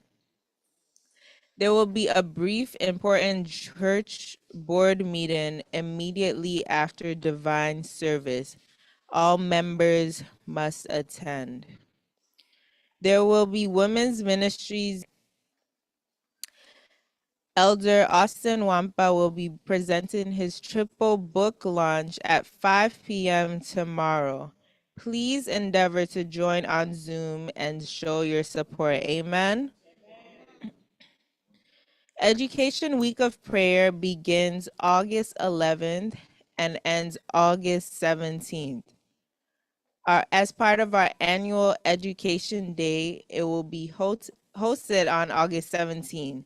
So all graduates and intending graduates of 2020 by August 10th, by next week. So submit all your pictures, all your videos to Elder Ugochukwu Agu on his WhatsApp. This is his number, 347-6370258. 347-6370258, or email First Igbo SDA media SDA. Sorry. If there are any other announcements, the pastor or first elder will bring it to us. Amen.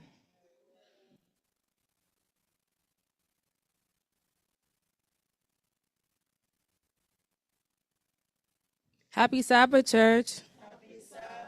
Happy Sabbath, church. I want to welcome you all to our church, and I want to welcome you guys to this new month. I pray that the Lord continues to bless us and guide us in this new month. May we rise for our call to worship. Our affirmation of faith will be taken from Revelations 14, verses 6 to 7. And it reads, "Then I saw another angel flying in the midair, and he had the everlasting gospel to proclaim to those who live on earth, to every nation, tribe, language, and people. He said in a loud voice, 'Fear God and give glory to him, because the hour of his judgment has come. Worship him who made the heavens, the earth, and the seas, and the springs of waters.'" And it reads, "We wait in hope for the Lord. He is our help and our shield. In him our hearts rejoice, for we trust in his holy name. May your unfailing love be with us, Lord, as we put our hope in you." May the Lord bless his reading in Jesus' name. There's a sweet, sweet spirit in this land. I know that it's the Spirit of the Lord.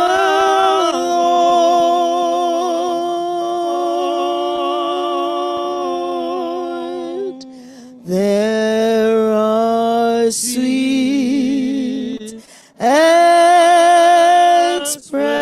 expressions on each praise.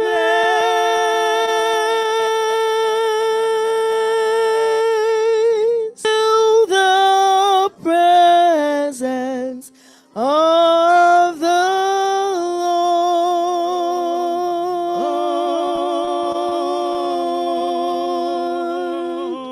Lord. Sweet Holy Spirit, sweet heavenly dove, stand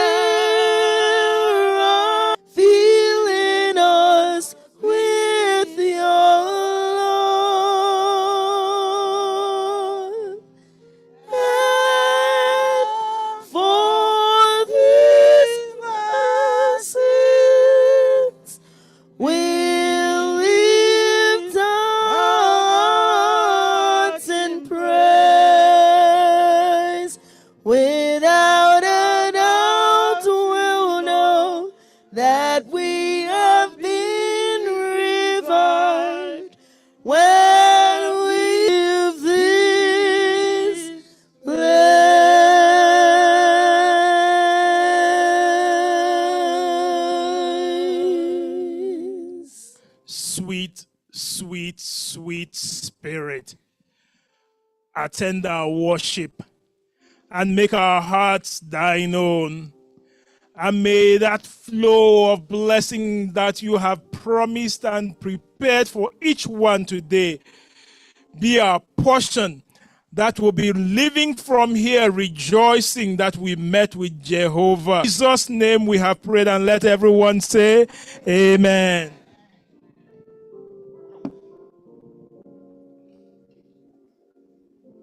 May we remain standing as we open the service by singing from SDA 109.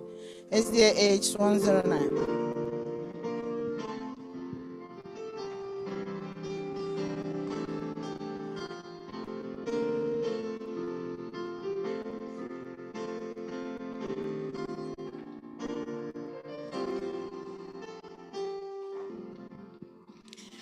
Marvelous grace of our loving Lord, grace that exceeds all sin and our guilt.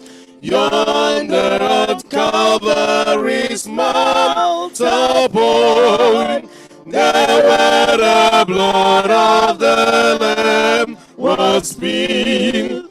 Grace, grace, God's grace, grace that we pass, grace, God's grace, grace that is greater than all our sin.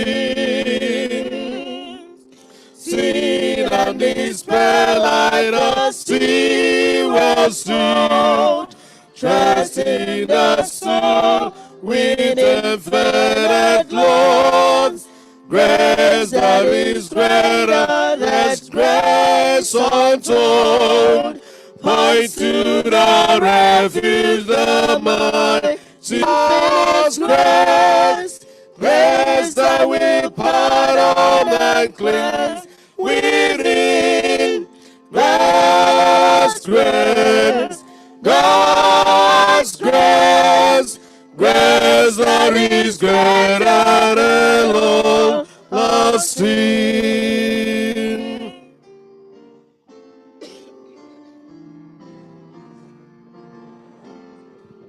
Marvelous, infinite, matchless grace, freely that are longing to sing His veils. Will you this moment with grace receive? God's grace, God's grace, grace that will pardon and cleanse within.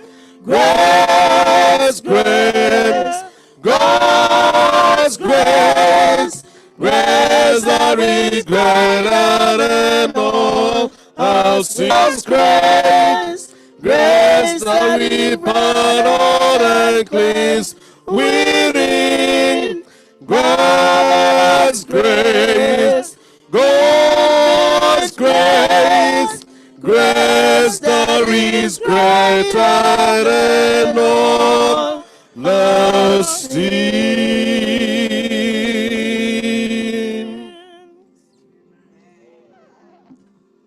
The Psalm of the hour is taken from the book of Psalms, chapter 20, from the beginning to the end. May the name of the God of Jacob protect you.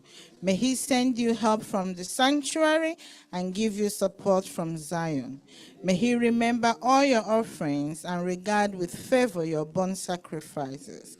May he grant your heart desire and fulfill all your plans.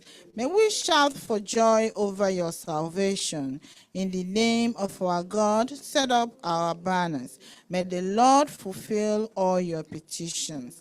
Now I know that the Lord saves his anointed. He will answer. Trust in chariots and some in horses, but we trust in the name of the Lord our God. They collapse and fall, but we rise and stand upright. O Lord, save the King. May he answer us when we call. Amen.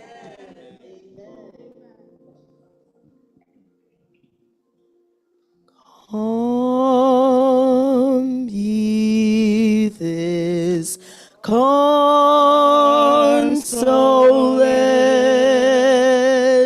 feel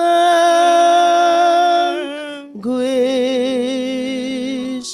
come to the mercy seat, fervently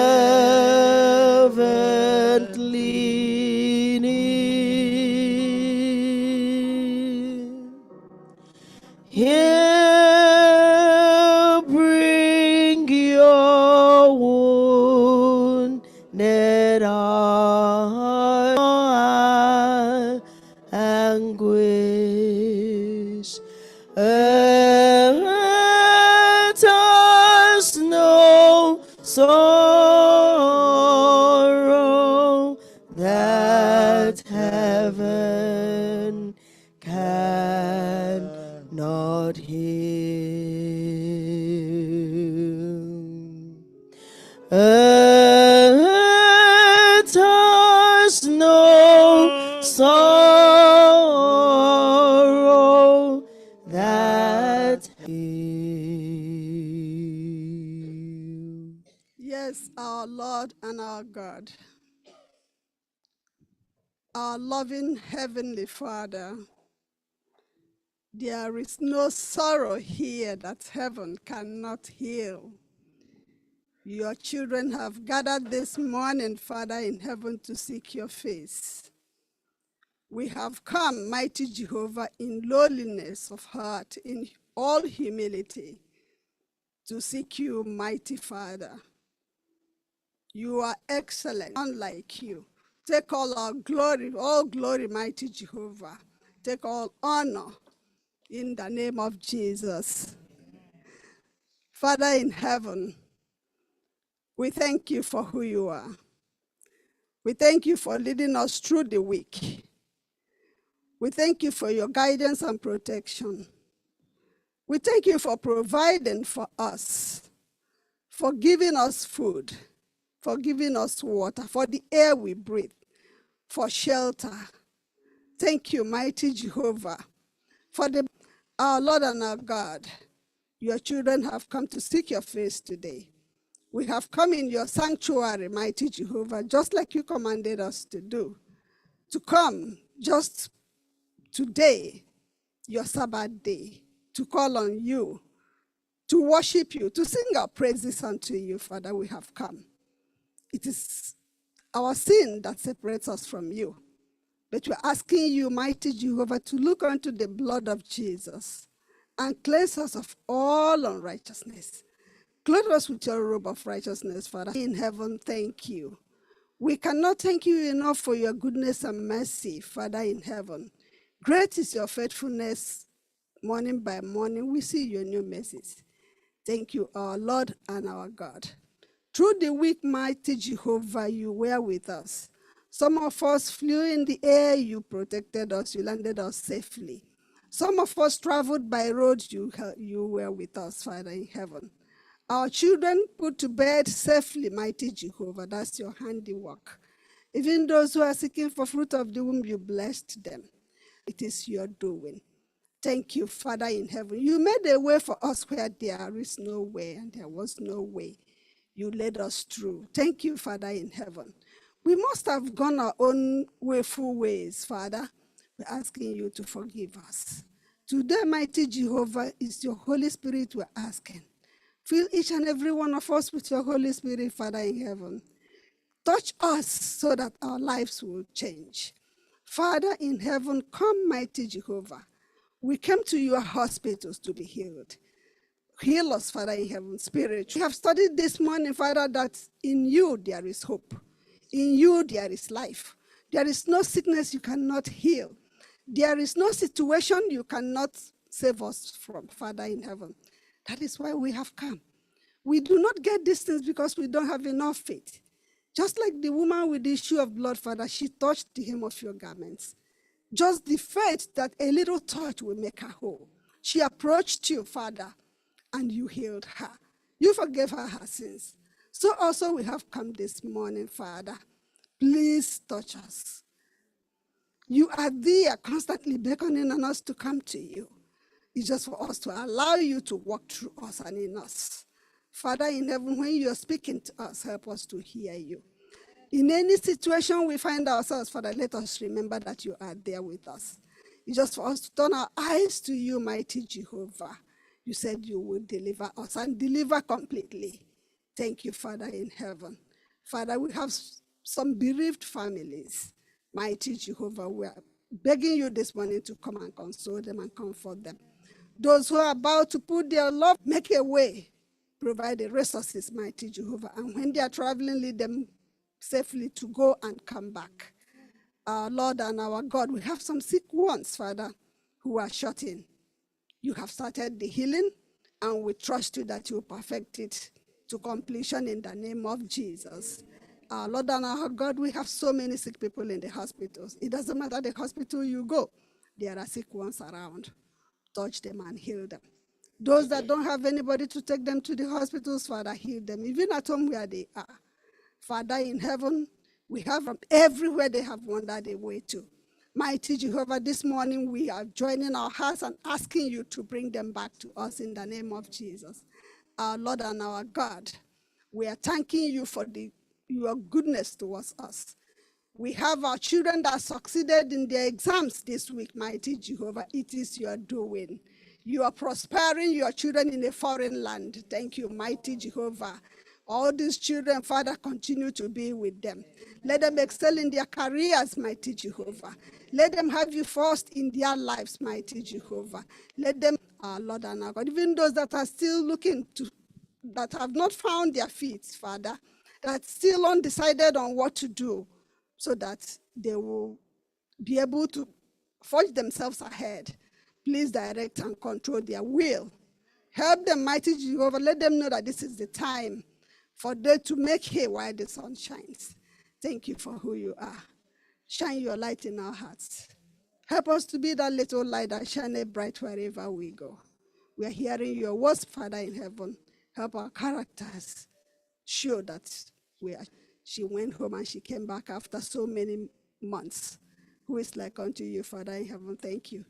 We have some people back home, continue to be with them. Amen. Our country, Nigeria, we're bringing before you.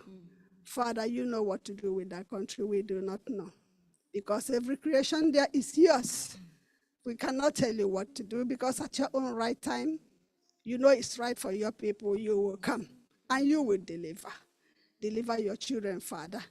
In Abia State, have mercy on us. All the states, mighty Jehovah, please take absolute control. Even here where we are in the Father, protect us. Our job places, Father, make it secure.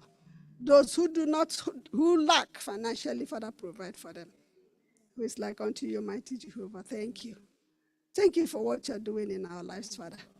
At this moment, Father, I bring the speaker of the hour, our pastor, Pastor Kesirondra, before you. Father, speak through your son to your church so that we will hear. Father, strengthen him.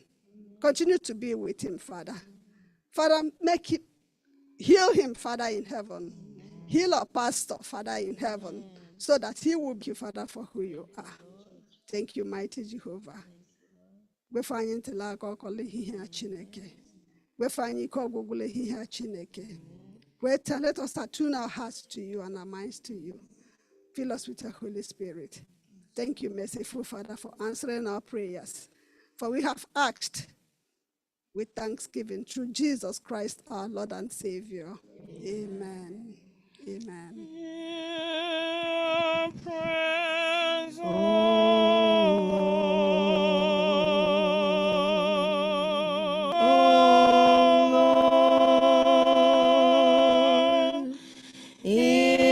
incline thy ears to us, and grant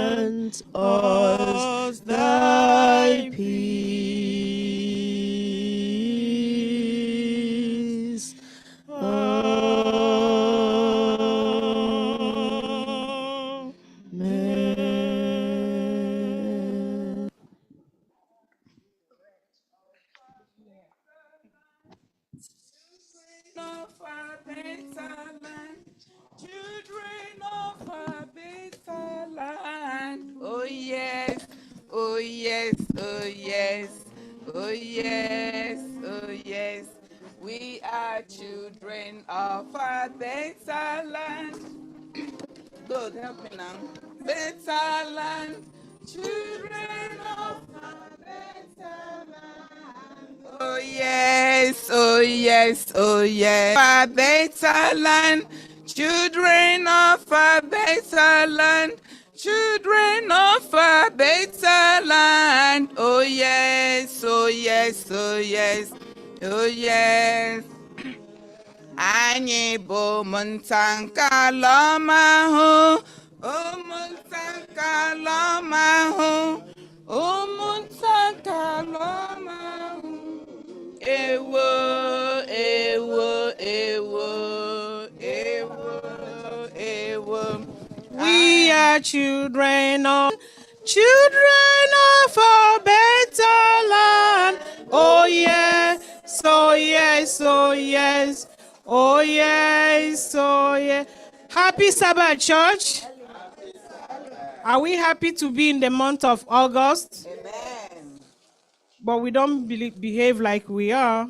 I am. I don't know about you. Anyị bụ ụmụntakalọmahụ, ụmụntakalọmahụ, ụmụntakalọmahụ. Ewo, we are children of a better land, children of a better land, children of a better land. Oh yes. Oh yes, oh yes, oh yes, oh yes.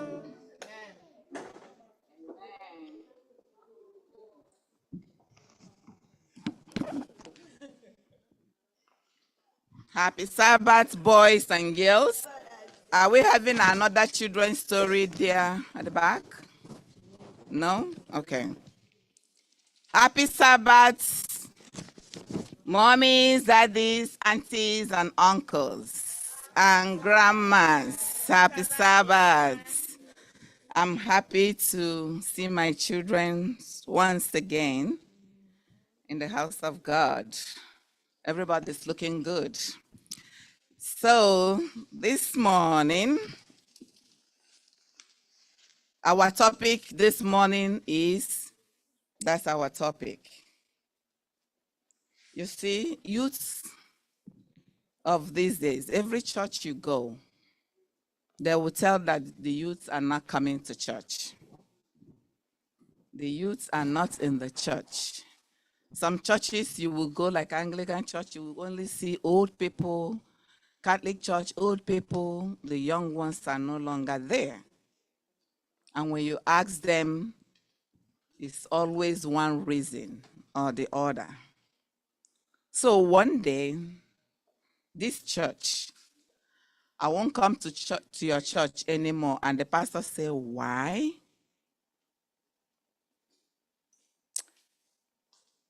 The lady complained that in the church, she has noticed people talking about each other in the church.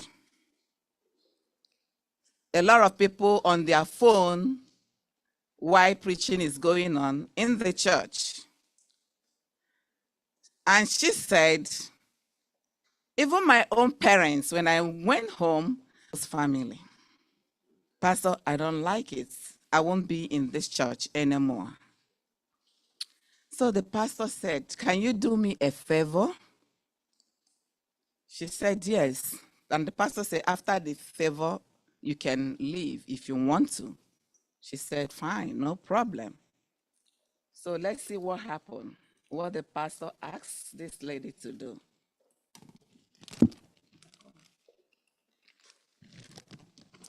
So the pastor poured water in the glass of cup. Anyway, that water was filled to the brim and gave to the young lady and asked the lady to just focus on this glass of water and walk down the church, making sure not even a drop spill. Unfortunately, mine is not filled to the brim. But Ada is going to walk down this church, focus on that water, making sure it doesn't drop on the floor. Go ahead.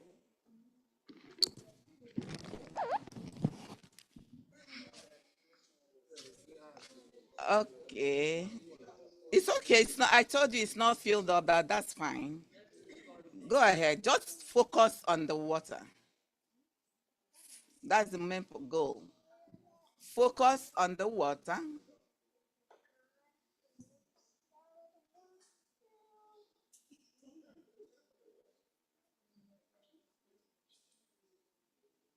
And come back.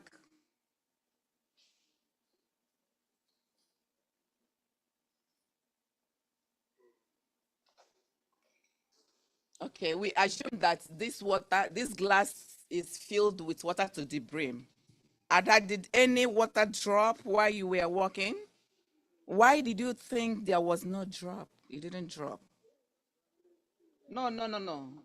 We assume the water is filled. Thank you. Why I'm asking them. So why did you think the water did not spill? While you were walking with a glass of water filled with water to the brim. While you were walking, while Ada was walking, she was focused. Did she see anybody looking at her anyhow? Did she see anybody talking? Did she see anybody on the phone? So God wants us to be in his house and remain focused. We have to remain focused on Jesus. That is our aim of coming to church, not to look at anybody. All right? Do not look at Christ. If you focus on Christ, you will not find any reason to leave the church, no matter what. God is everything. Jesus is everything. You can never succeed in this life without Jesus. So remain focused on why you come to church. It doesn't matter who look at you. It doesn't matter who say anything to you. Remain focused on Jesus and you will see God's blessing. Amen. I need people to pray. Okay, Victoria.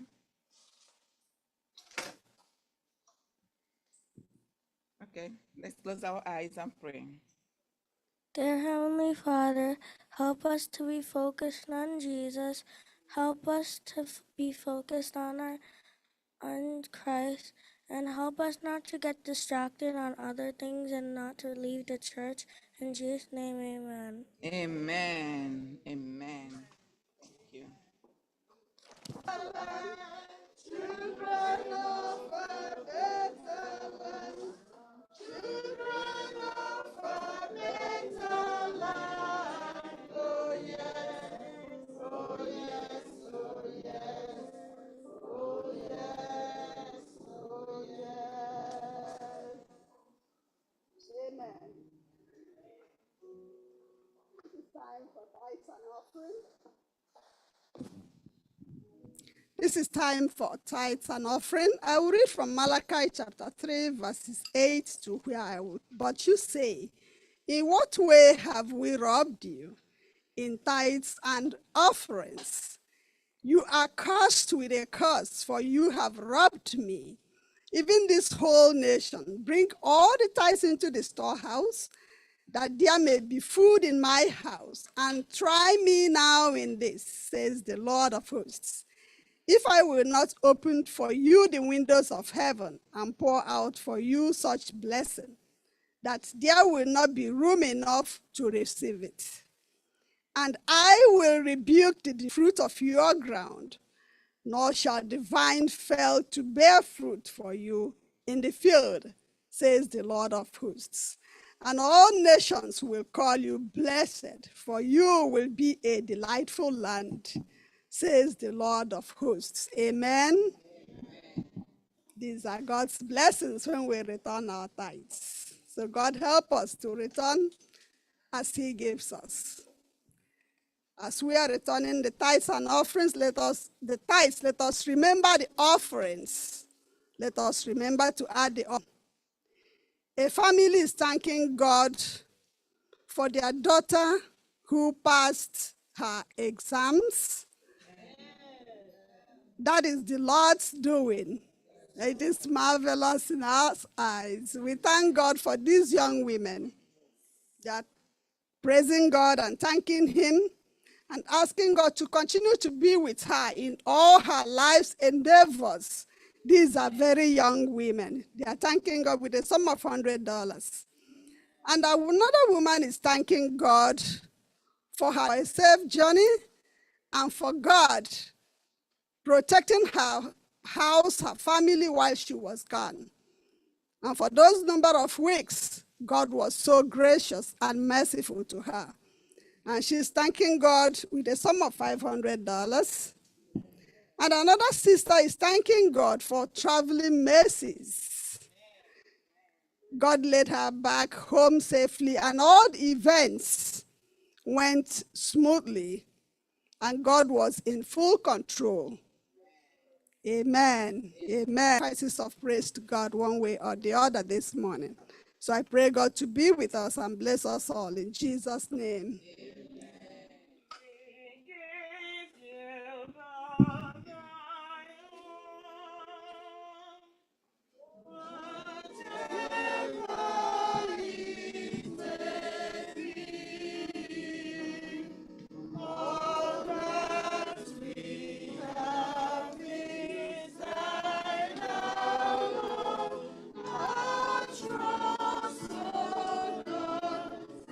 For your blessings you have bestowed upon your children. Thank you, Father. We have returned. If we did not return enough, forgive us, Father in heaven. If we did, please bless us. Give us the mind and the heart to return to you what you have given us freely. Thank you, Father, for your blessings, which are innumerable. Thank you, and continue to bless us. Help us to be focused on you so that we will not be distracted. In the name of Jesus, I've prayed. Amen. While we're still standing, our Bible reading 3, Luke 12:33. If you dare say amen. Read. Sell your possession and give to the needy. Provide yourselves with money bags that do not grow old, with a treasure in the heavens that does not fail, where no thief approaches and no moth destroys. May the Lord bless this reading of his word in Jesus' name.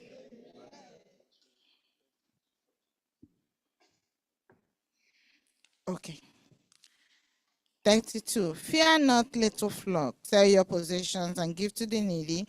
Provide yourself with money bags that do not grow old, with a treasure in heavens that does not fail, where no thief approaches and no moth destroys. Amen.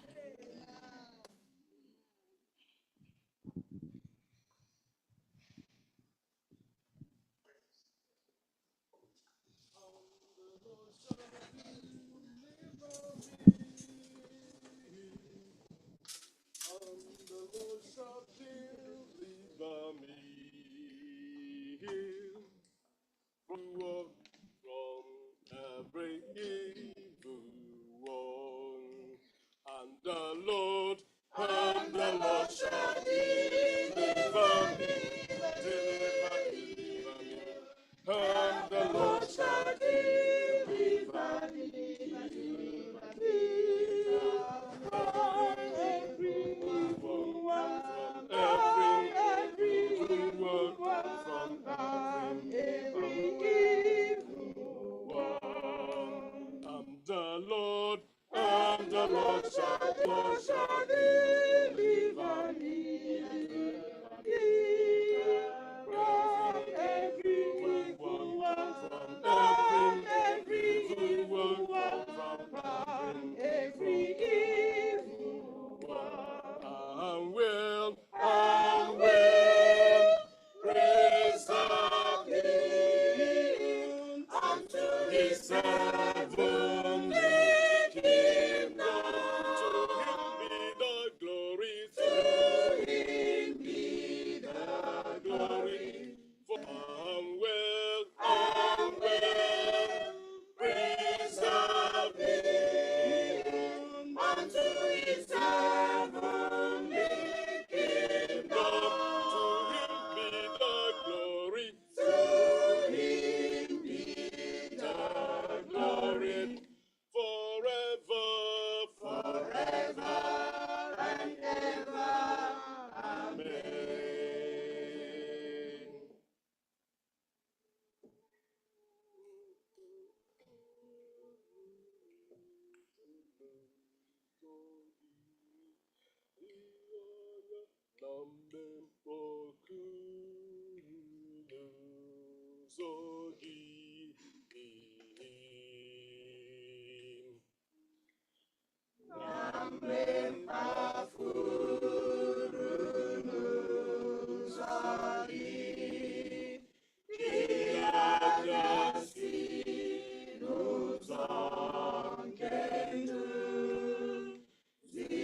Thank you so much, choir, and to everyone. Yes, Sister Mercy, well, it's so nice to have you in our midst.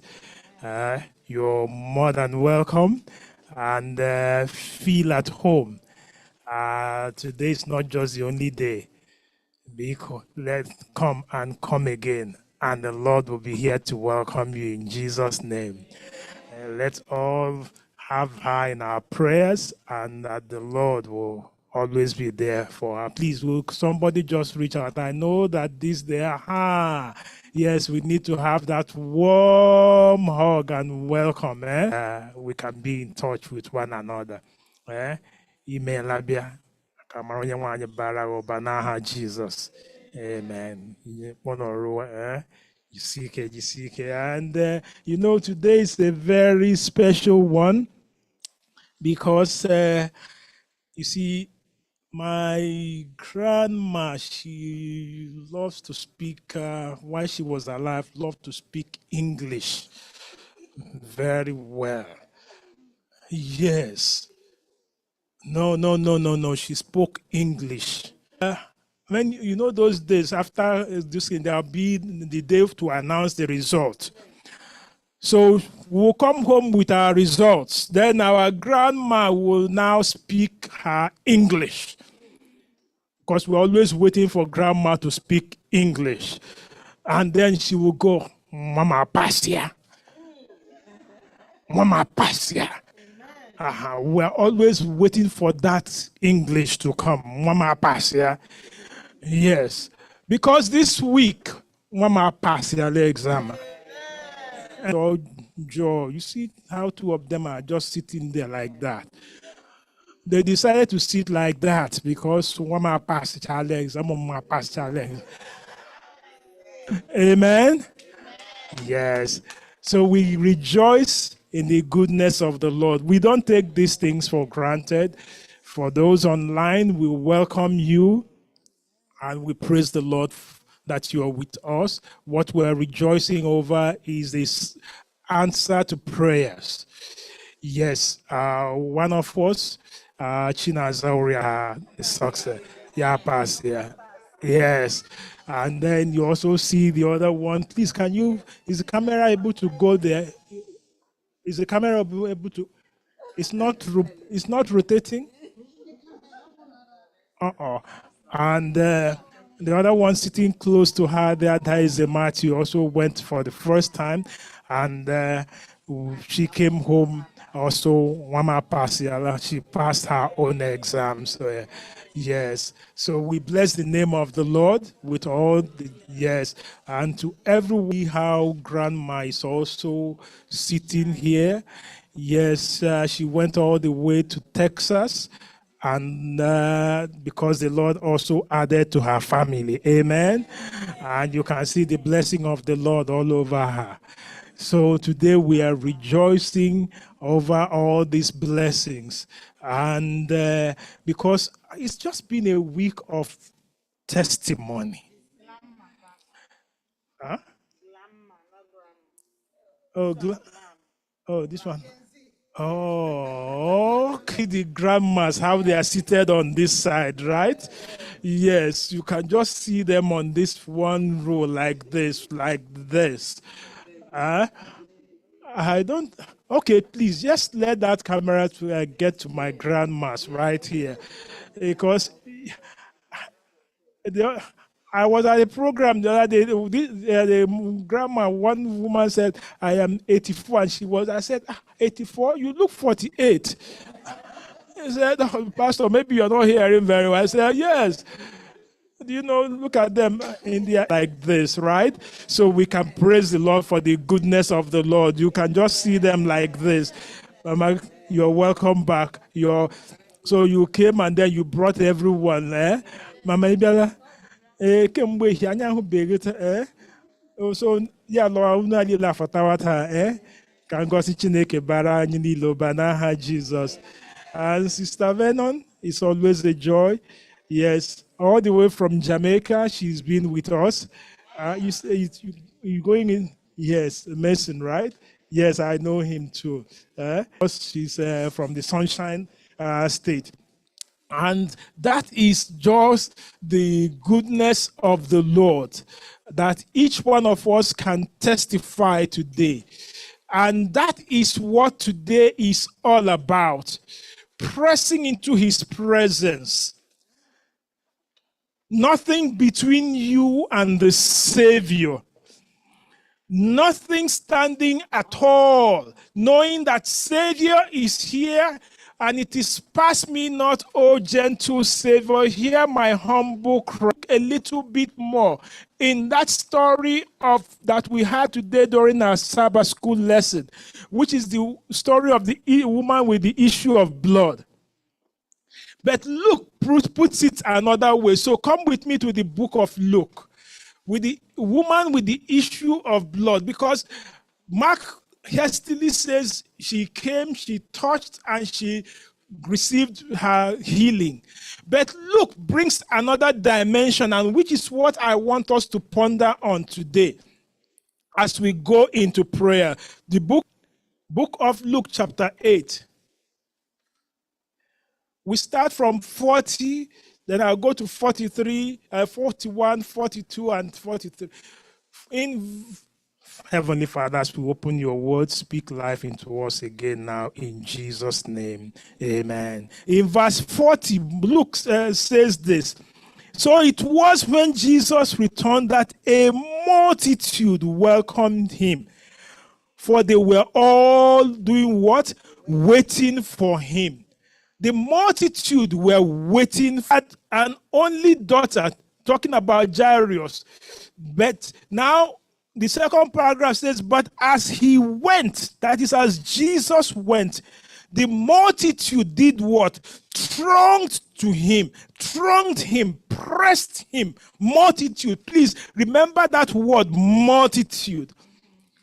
But now in verse 43, now a woman having a flow of blood for 12 years, who had spent all her livelihood on physicians and could not be healed by any, touched the border of his garment, and immediately her flow of blood stopped. Then Jesus in verse 45 now says, who touched me? Men all denied it. Peter and those with him said, listen to again now, Master, the what? The multitude throng and press you, and you say, someone touched me, for I perceived power going out of me. Multitude thronged him, pressed him. That is, multitude were not just, come, elder, come. You see, multitude were not just following him, but the multitude were crushing him. Crushing him. He says, crushing him, and they were still, he could not, as if multitude crushed him. Power did not go out from him.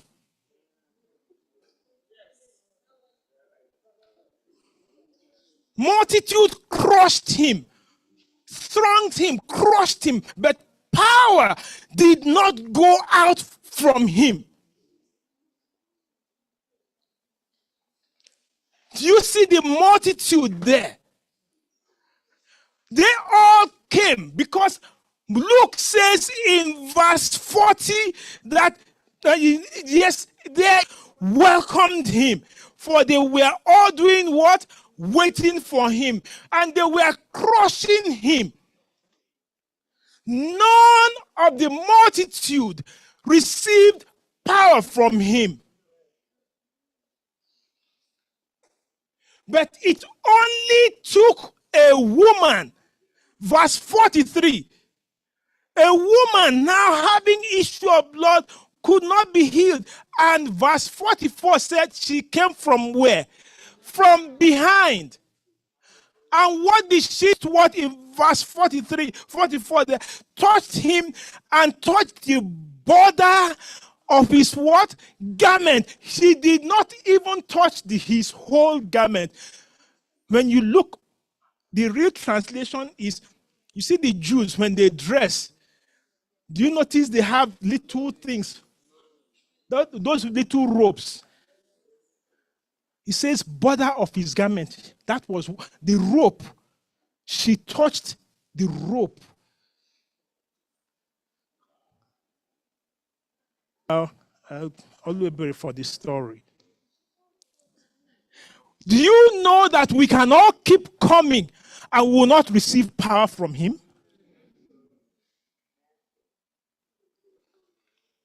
We can come without receiving. He says, multitude were waiting for him.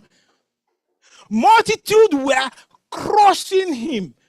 But as they crushed him, Jesus never said anything until this woman came from behind, so that the woman will not go thinking, superstition, if I just touch the hem. No, if I touch Jesus. Today, as we go into our season of prayer, you see, it's one thing for us to talk about collective salvation. I hear that and I'm wondering where that came from. Know that it is you and the Lord. Make sure that remember when she came, the crowd did not stop her. None of the writers gave her name. What was she known in the community for? What was her name in the community? Her nickname, Ejirimana. What they know her for? The woman had a name. But because of her sickness, in the community, they now point it to anybody. Is it that one? That one person? Oh, okay. I am. She's smelling again. She's that's the woman with the issue of blood. So that's why her name was lost in the writing, because she had a new name. Don't let what people call you stop from coming to Jesus. Stop you from coming to Jesus. Let them say. They will say. Let them do what? Say. But do what? Come to Jesus. And for her, she knew it, they would say. It did not stop her. She maneuvered her way through the multitude until the only place she could touch was just the edge of his garment. And the Bible now said she touched it, and look at the response of Jesus. Who touched me? Who touched me? Then, as usual, Peter did what?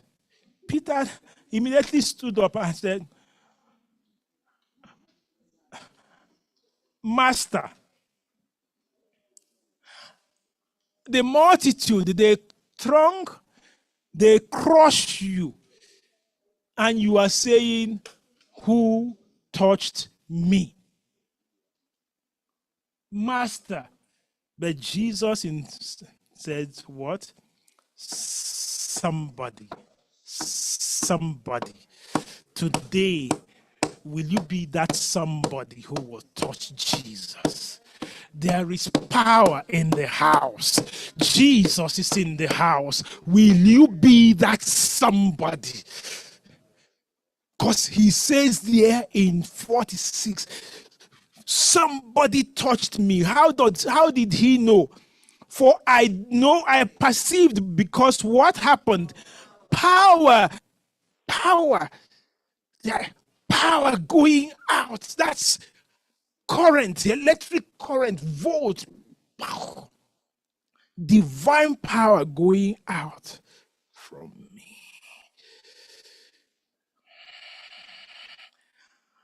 Then in 647, the woman now saw that she was not hidden.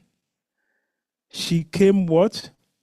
Trembling, falling down.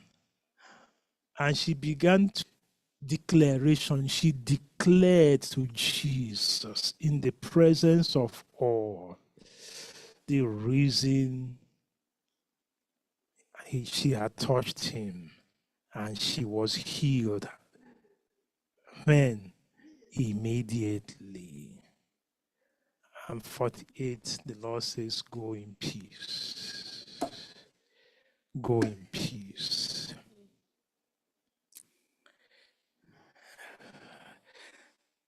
We're going to go to prayer. We'll pray. It will be another routine. It's not another routine.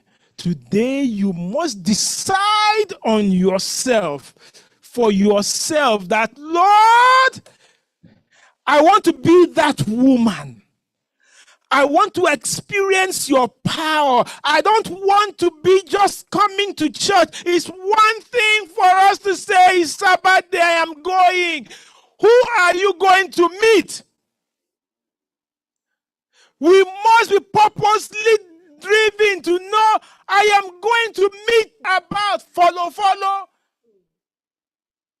But it only took one person with determination, with zeal, with that conviction that today I am not even going to ask Jesus to touch me. I am not even going to ask Jesus, please pray for me. I'm not even going to ask Jesus, what can you do for me? No. She on her own said, just touch him. Touch him. And I feel that faith. That was all that did the miracle. It was not a magic. Don't think some feel, just put Bible by your pillow, then it will heal you. No, there's no power there. If you don't have Jesus, there's nothing. That is just another form of superstition. Go and get holy water. No. Go and get candle. Put on candle. Put on incense. You can burn everything. Be sure even you don't burn your house. Are you that person? Pass me not, O gentle Savior. Hear my humble cry. While on others you are calling, do not pass me by.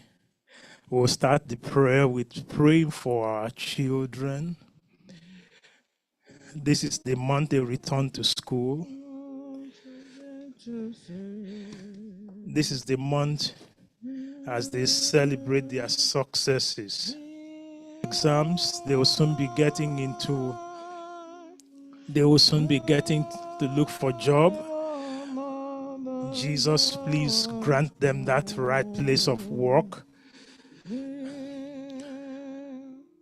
So that is the first prayer. And if you have a child, all I need from you today is just write the name of that child. Write the name of that child, or you know someone who is there, you know is going to.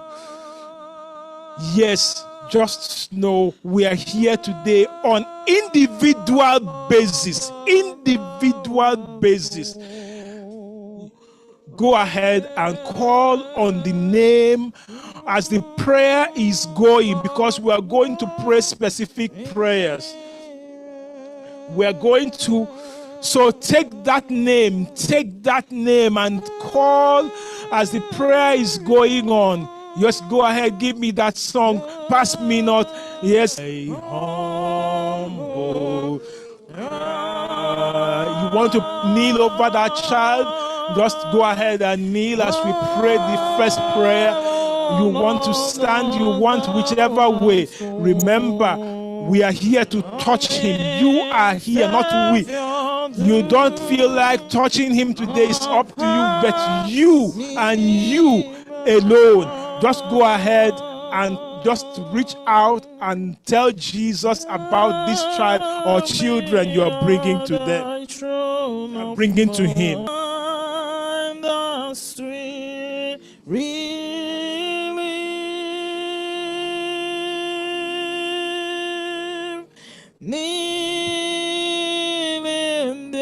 In deep country, it shall save your heart, my unbelief, Savior,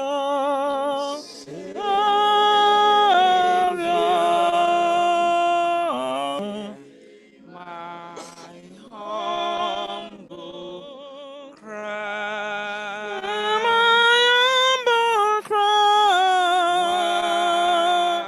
on others thou art gone, oh, Savior, do not pass me by. Amen. Our Father and our God, we thank you, wonder. We thank you for the gift of our sons and daughters and our grandchildren.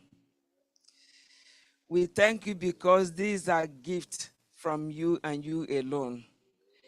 And so in the name of Jesus Christ, the man of God has brought the word of God, encouraging us that we too today can press through the crowd into our miracle and into our wealthy place.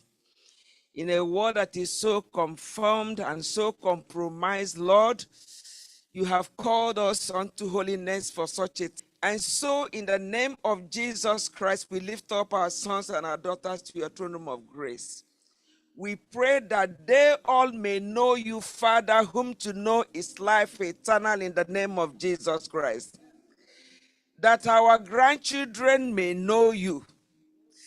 Father, that you create in them a desire to know you more, like Daniel, like Samuel, like Joseph, that worshipped and served you even in the foreign land in the name of Jesus Christ.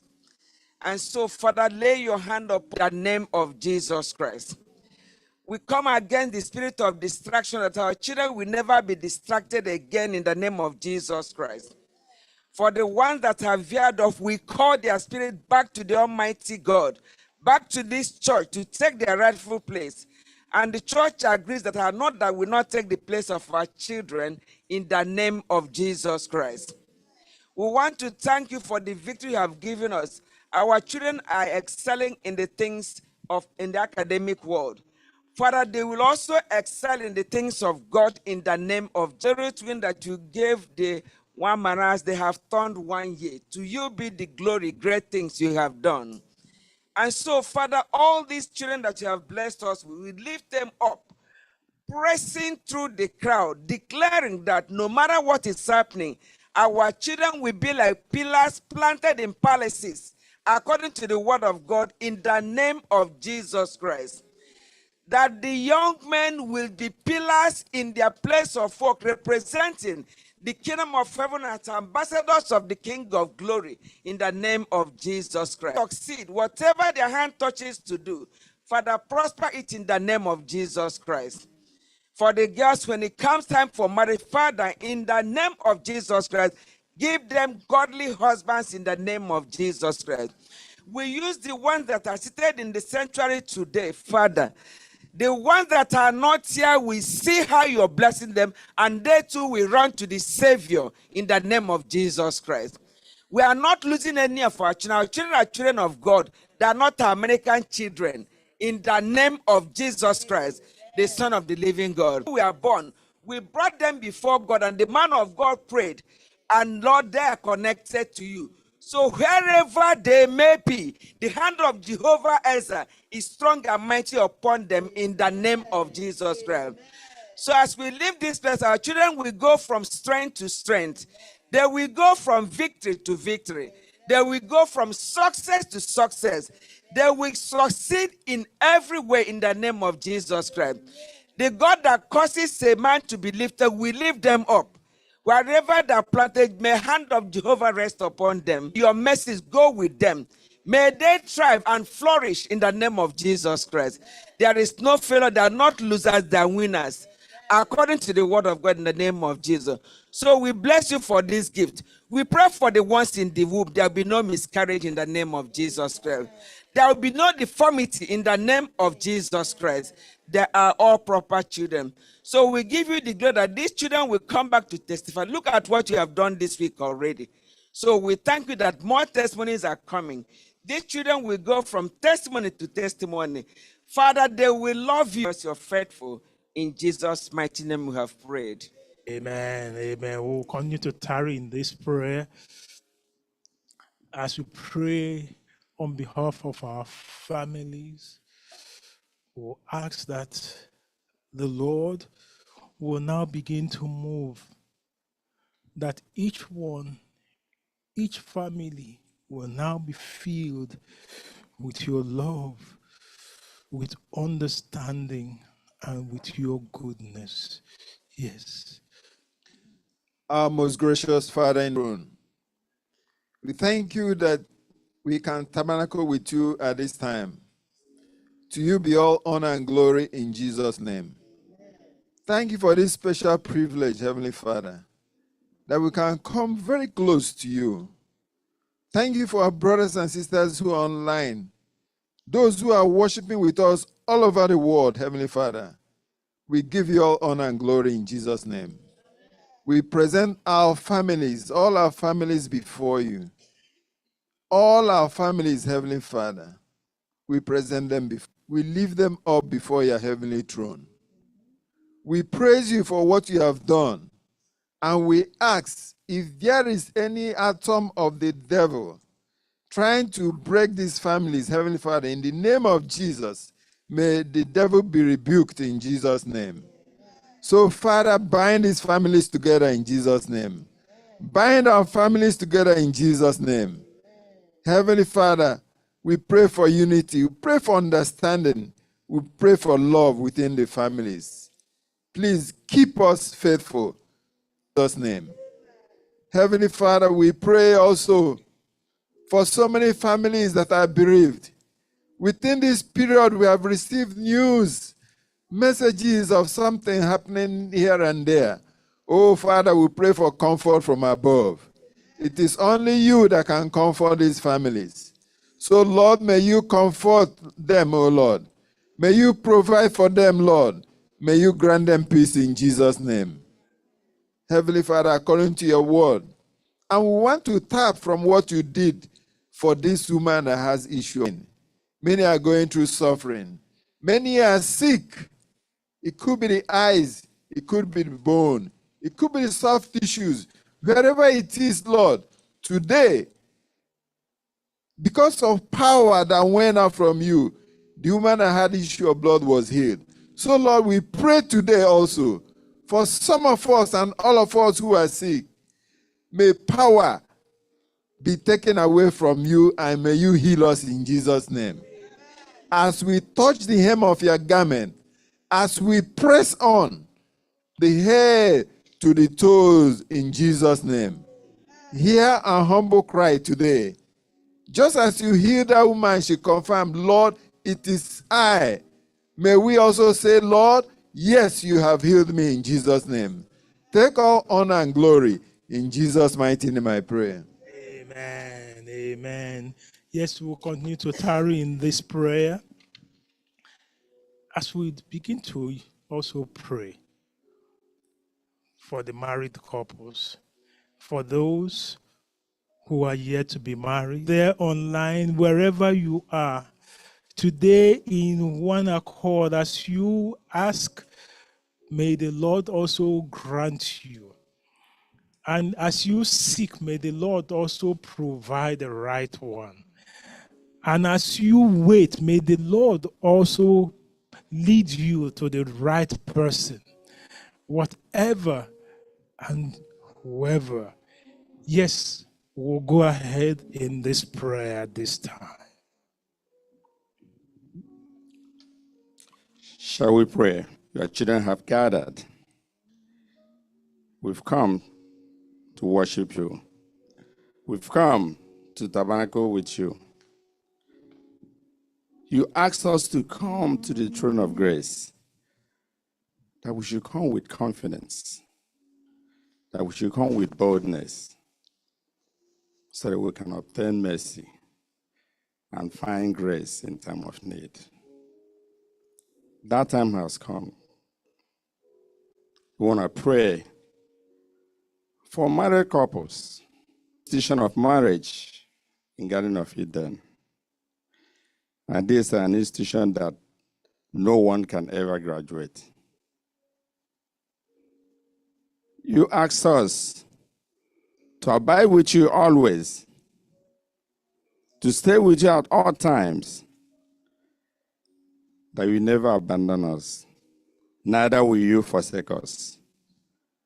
We pray for the married couple at this time, that you keep them together, that you bless them, the young couples, because it's not easy to be in this college, because you can never graduate. This is a college in which you are the professor. Only you can teach. Only when the student can listen and believe in you, that's when they can be successful. We ask at this time that you take absolute control. We know how difficult it is. When you were a couple came from different families, come together to live as one. We ask that we overcome those difficulties. We overcome those troubles, because Satan is still going around looking for him to devour. When he comes around, may he deliver us in the mighty name of Jesus. Amen. We also have those who are not married. We also have those in the few years they will be looking for a life partner. We ask, when the time comes, that you provide that. May you provide that person who will worship you. Because in marriage, you don't want to get into someone who doesn't believe in you. The marriage will not stand.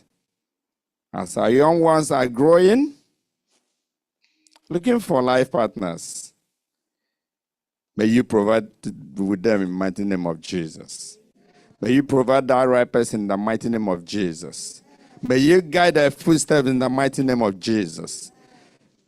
May you be that professor that, because you told us that you're always going to be with us, as long as we believe in you. King of glory, we have those who are pregnant. We pray for them. Because when you are pregnant, you don't know what's going to come after. But knowing you and believing in you, we know that you deliver them in the mighty name of Jesus. Amen. We know that you deliver them so that they're able to deliver without any pain. Guide them, Lord. Do that which they cannot do for themselves. Bless them. Bless the child in the womb, because you are the giver of children. As they try their best to do whatever they need to do to raise their child, may you be in their home. May you continue to protect them. May you continue to protect all of us. Book of Isaiah. That as the heavens are higher than the earth, so do your thoughts, so do your ways. May your name will continue to be blessed. In Jesus' name, amen. This week, we've experienced what is happening around the globe, particularly in Nigeria. It's been a week of turmoil. People just expressing their concern, famine, lack in that land of abundance. We cannot just close our eyes and say, and we are over here, have food on my table. It's none of my concern. So we're going to pray for people, not only in Nigeria, but other troubled areas. So let's, as we tarry in prayer, let's just pray for people, not only in Nigeria, but in other areas. There is no danger that the Lord will neglect the prayers of his people. The danger is that in temptations and in trials, the people of God will become discouraged and fail to persevere in their prayers. This time we're going to pray for encouragement with the Lord in our prayers.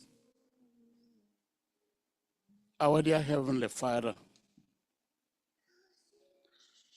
Father of mankind,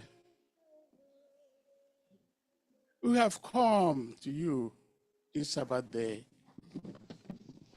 as sinners that we are. We know that when we harbor sin in our hearts, you will not answer our prayer.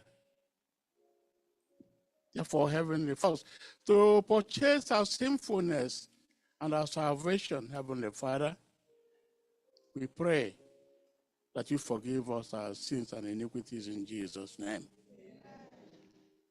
As we come to the Heavenly Father, we present the whole world. You made the world and declared it fit and safe for mankind and habitation. But today, Lord, you even told us that the devil will come into this world and cause confusion. We are witnesses to the fulfillment of your word, Heavenly Father.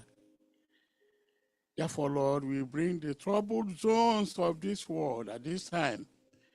The war zones, Heavenly Father, the places that there are famine and pestilence all over the world, to your throne of grace.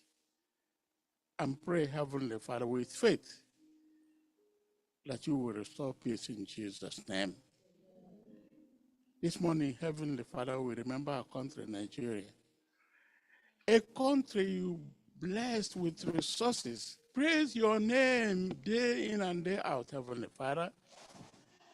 A place where you bless with everything that parents can take care of their children, can feed them, Heavenly Father, and make everybody happy so that they will worship you as their creator. At this time, Heavenly Father, we know what is going on there. A few people, greedy ones, Heavenly Father, are trying to embezzle the whole resources that you bless the whole country with. They don't care. The homeless, the wretched, oh Lord, the destitute, and the less fortunate ones. That's your command for us as your children. But the reverse is the case in our country, Nigeria. But you know you're still the same God.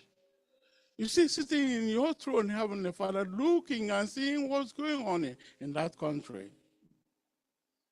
We're not praying that you kill those greedy ones. The Lord, we're praying that you turn their minds, or turn their hearts.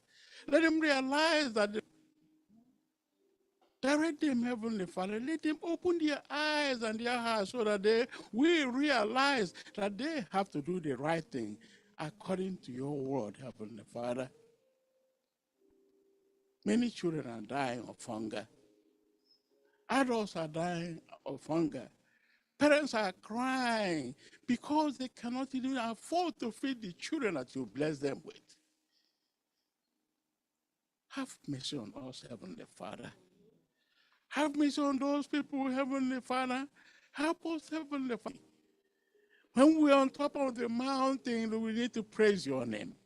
When we are in the valley, we need to praise your name. In good times, we need to praise your name. And in bad times, we need to trust and believe in you. Have faith, oh Lord, because you're a God that is not unaware of our sufferings here on earth.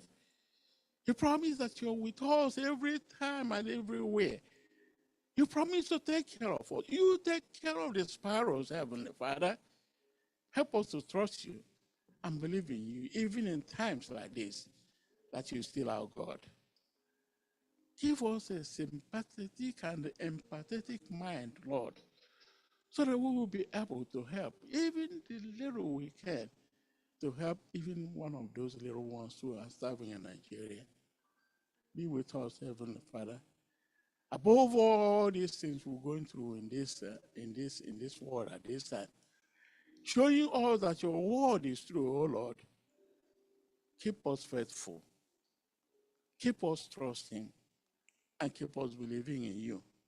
Because we know soon and soon enough, that New Jerusalem that you promised us will descend from heaven with Jesus Christ. And we shall be there, where there be no more pain, no more agony, no more hunger, no more war, no more sickness, no more death, Heavenly Father.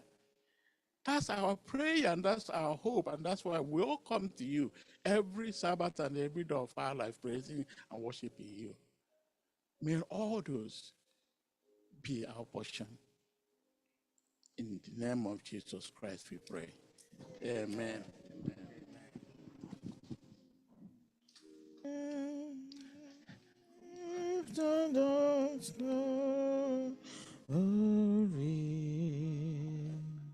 Jesus is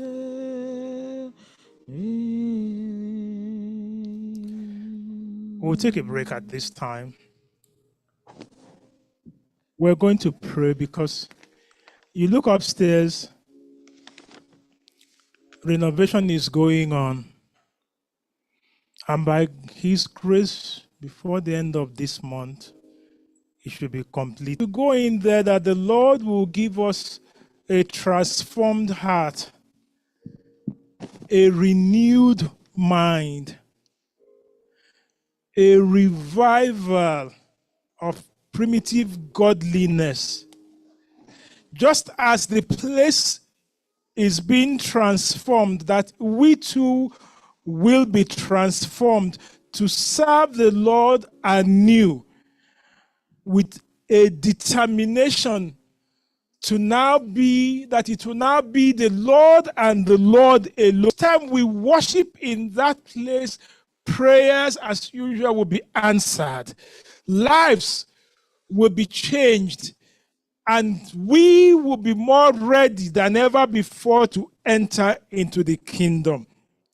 So we are just like Solomon prayed in 2 Chronicles 7:14. If my people who are called by my name will humble themselves and do what? And pray. Then I will do what? I will hear them from heaven, will forgive their sins and heal their land. If my people who are called by my name. So this prayer is a personal prayer. Lord, create in me a clean heart that I may serve you, Lord. Or you have a song for me there? Holy Spirit, bear my trembling heart and brow. Fill me with thy heart, Lord, presence come, oh come and fill me now, fill me now, Jesus come and fill me now, fill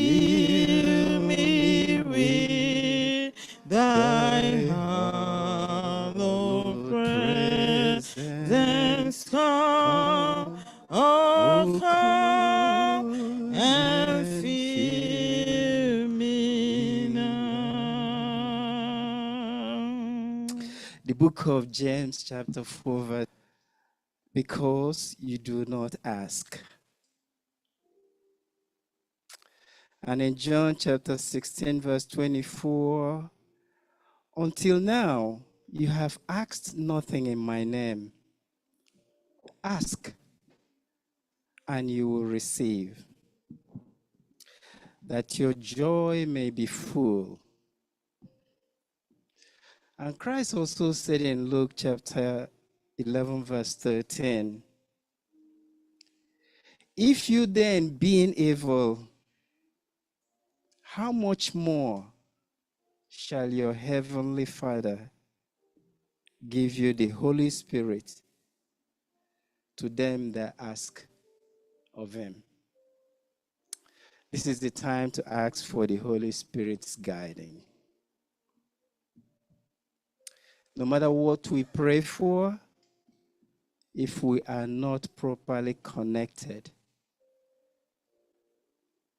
that prayer will not make the movement that it's supposed to make.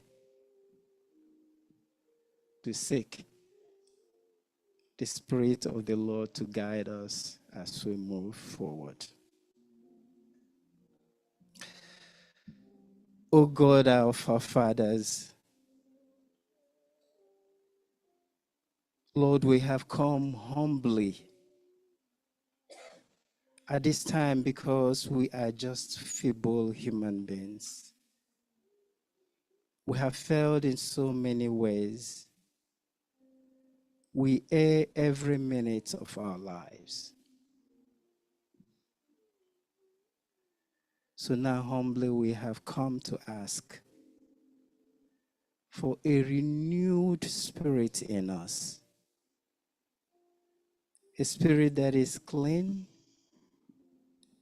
a spirit that is connected to you at all times. We have come now surrendered, leaving everything behind, asking you to come and take over our lives. To come now and fill us with your Holy Spirit.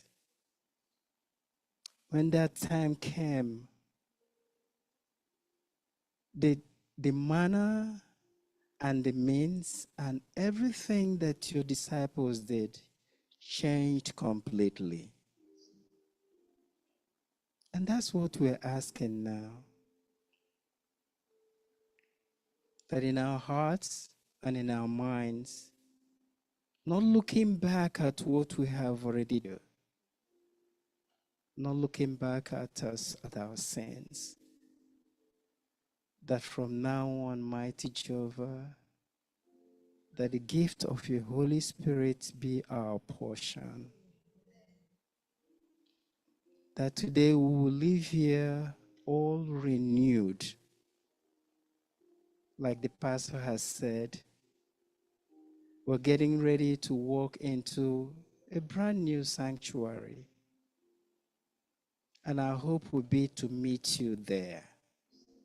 Now we are praying and for readiness, asking you to come and make us willing, make us able, and prepare us to do your work just as you want us to do it. It's not just for the adults. We also want to remember our adolescents, those that are not here, those that have gone and paved another way. Oh Lord, your Spirit is everywhere.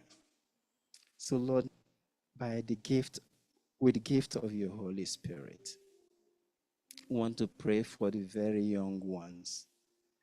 As we do this whole thing today, it might just be, like a mirage to them. But Lord Jesus, you used Timothy when Timothy was very young.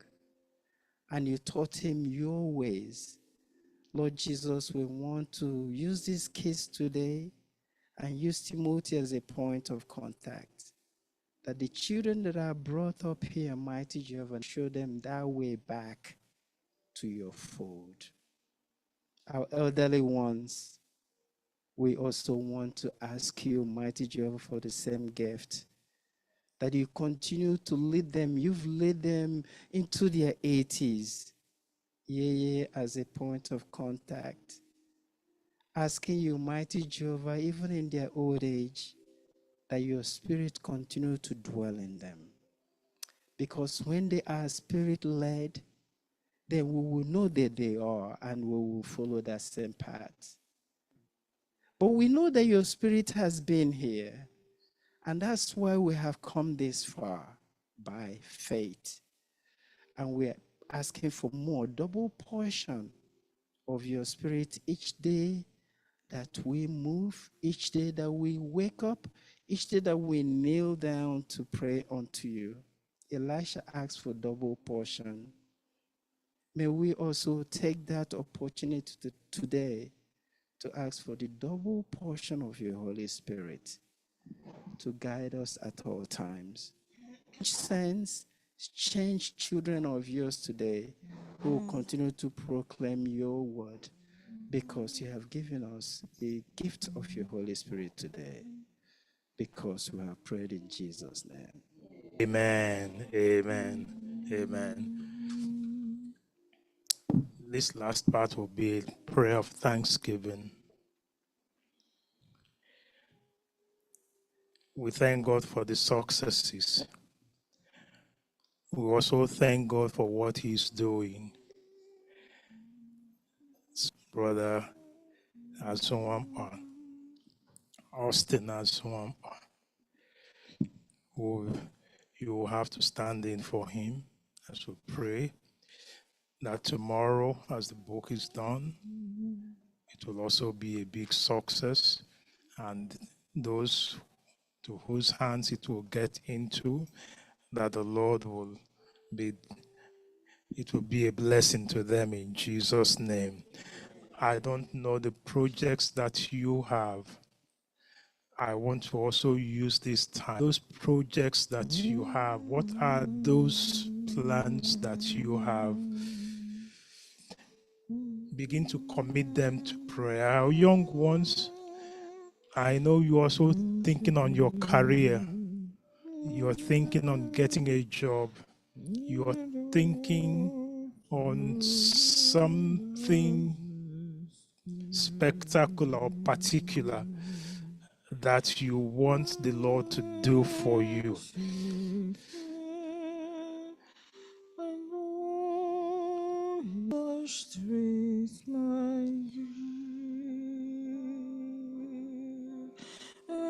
Oh, sister, come over here. You can sit there.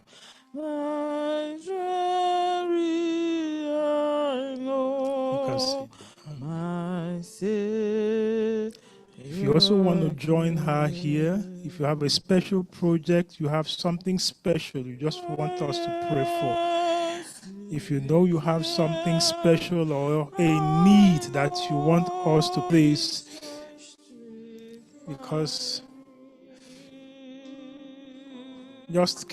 just come. You have something particular you want us, because today is about pressing in. Today is about you and Jesus alone, because that woman said, nothing between me and the Savior. I'm going to get. The crowd cannot stop me. Name calling will not stop me. Nothing. And I will be coming home healed.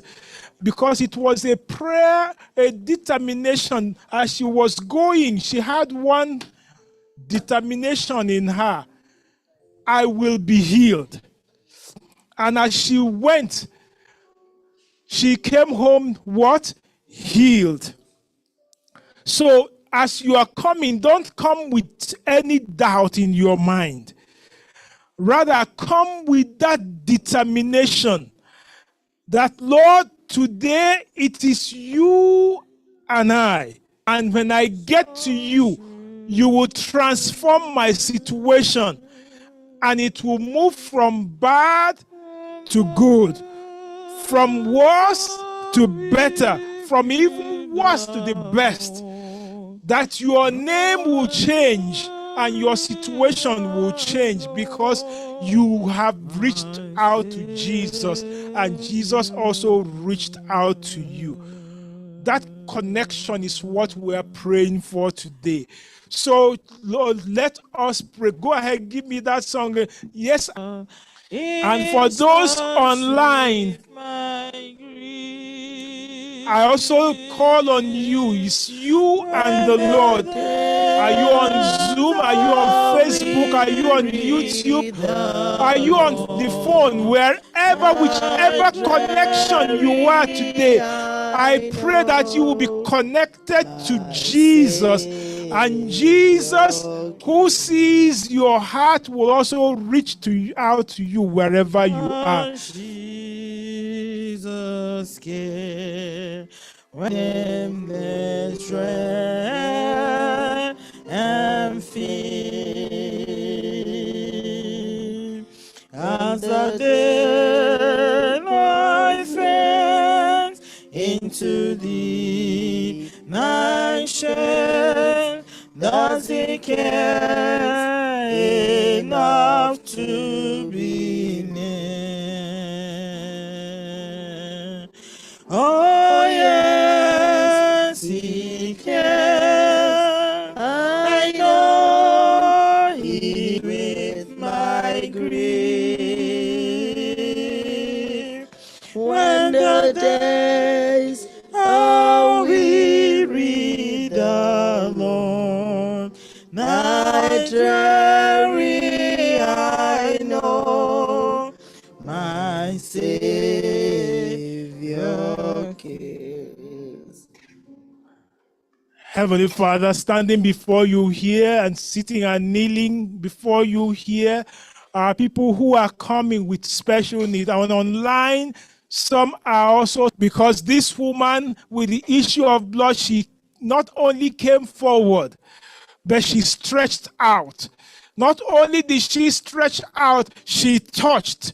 So, Lord, today your children here are both reaching out and touching you by faith and saying, Lord, there is power in you. And that power is an almighty power. This power that is almighty can change any. Her own had gone on for 12 years that she had lost hope. Everyone lost hope, but she says, I still have one more hope. I know who to go to, and I must go to him. Today we are all here saying we are coming to you. We have come to you, Lord. Hear our prayer. We have come to you, Lord. Handle our situation. We have come to you, Lord, because we have no but you. So blessed be your holy name that burdens are lifted. And thank you that you said, come, you gave us the invitation. Come, all ye who are heavy laden, and I will give you rest. So, Lord, we are coming just as heavy as it is. Thank you that you've accepted our burden. Thank you that you will give us your rest. Yes, for this woman, her situation was diagnosed was issue of blood, no cure, written off. Go and die in the house. But she said, man has spoken. I am going to the divine, and divine will speak. And when divine speaks, no other one can change it.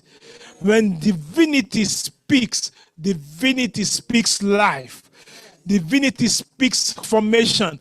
So whatever you have brought today, I pray that divinity will speak new situation into your life in Jesus' name. May divinity, whatever whatever be that situation, which I don't know, but that divinity you have brought to divinity, may divinity give you joy to go home transformed in Jesus' name. That woman came knowing that help. Receive that help that you need. Receive that financial breakthrough that you are praying for. Receive that job satisfaction that you are praying for. Receive that hope, that love in your home that you've been crying for. Receive that child that you have been waiting for. And may that pregnancy, Lord, at time of delivery be a happy one. Tomorrow, your son is saying, I'm going on a book launch. Brother Austin, Father, I pray that it will be a successful one. That as you have given him the wisdom to write, that it will be a blessing to everyone. And for every other one, whatever be your project, whatever be that request that you have brought today, may you be going, because Jehovah told that woman, go in peace, for you are healed. Because Jehovah has handled your situation, taking over this situation and giving you a new story and new joy. You will no longer be the same, because Jehovah has taken over your situation. Go, and may Jehovah be there for you in Jesus' name.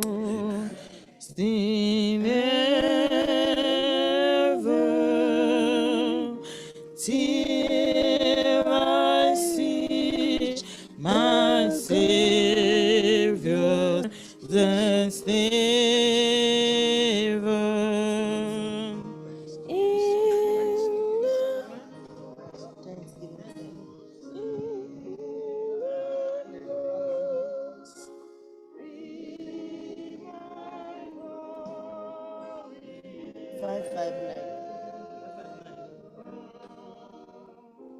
Till my raptured soul.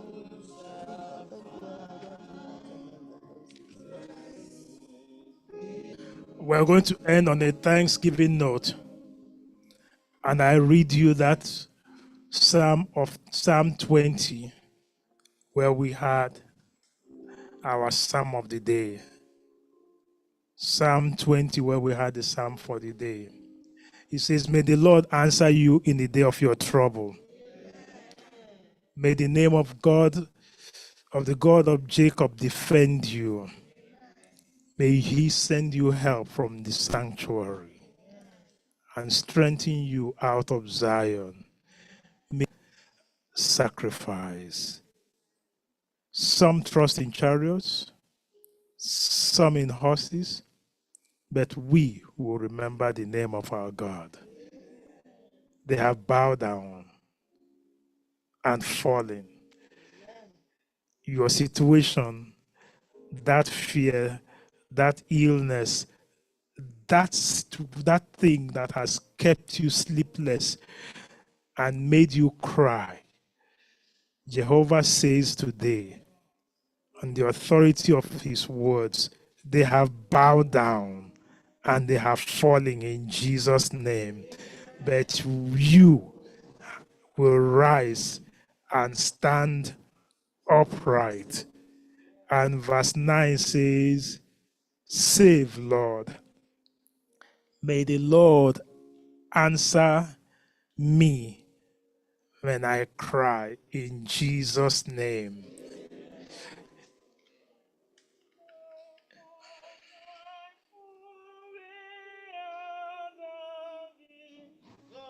That some for life must be body healthy.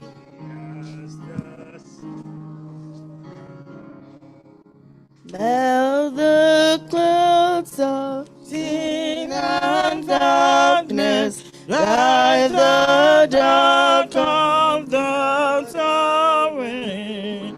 giver of immortal gladness, fill us with the love. We have laid our burdens. Yes, with the eye of faith, we see these burdens lifted. With the eye of faith, we see answer to prayers. And that is why we're saying, thank you, Lord, for answered prayers. Thank you, Lord, for changing our situations. Thank you, Lord, for coming to us in this hour of need and being our help. So we thank you, Lord, for miracles that will now go from here. Yes, that woman of the multitude, she declared right there of what you have done. Father, we also pray that you will give us the same testimony, that testimonies will begin to flow from here now in Jesus' name. We will begin to declare, come and see what the Lord has done for me. May this be your story of come and see what the Lord has done for me. I cannot tell it all. What he has done for me, I cannot tell it all. May you, in your heart and in your life, may you be a living testimony. You will no longer be called woman with the issue of blood. Rather, you will now be called that man, that woman that Jesus healed. Because you are healed, you are answered by Jehovah. In Jesus' mighty name we have prayed, and let everyone say, amen. Nothing between me. That's the closing song. Nothing between me and... Yes, that's the closing song. Let's all rise as we sing that song, making sure that nothing is standing between you and the Savior.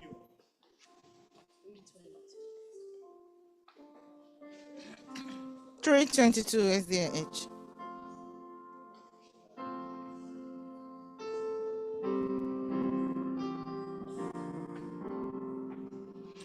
Nothing between my soul and the Savior. See dream, I have renounced all sinful pleasures.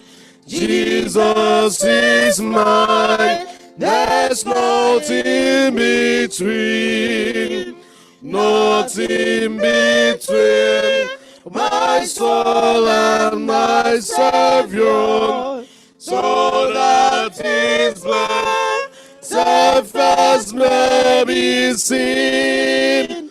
Nothing preventing our claim, let nothing between, nothing between. Like worldly pleasure, habits of life, no harmless the sin. Must not my heart from Him ever sever? He is my all, there's nothing between and my Savior, so that His blood says first may be seen. Nothing prevents Him the least of His favor. Keep the way clear, let nothing between.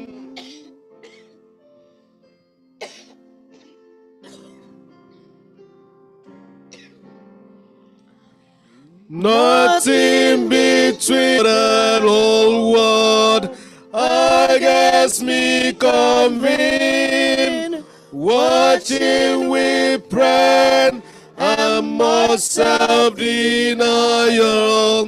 Triumph at last, there's nothing between. Nothing between my soul and my Savior, so that His blood cessors may be seen. Never keep the way clear.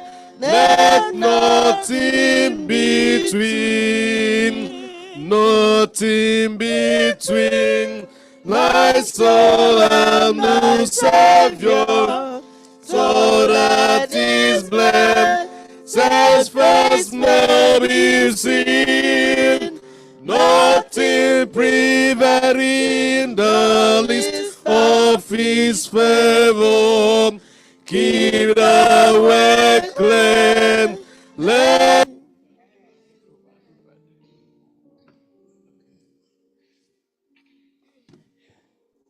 Yes, make sure there's nothing standing between you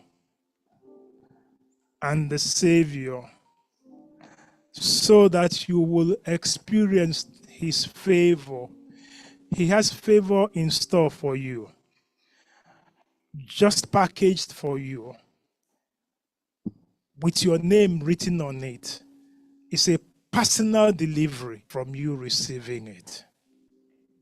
Make the way clear so that nothing will stand in between.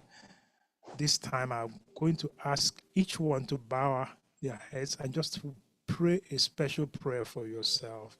Just bow your head, just you alone. Pray to the Lord that your package will get to you.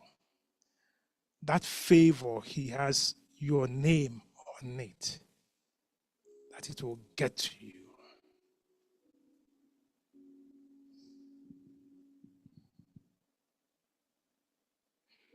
Remember, it's a special delivery for you.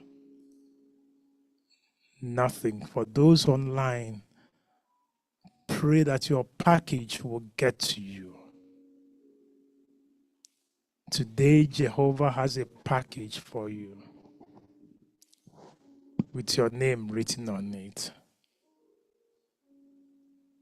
Let nothing.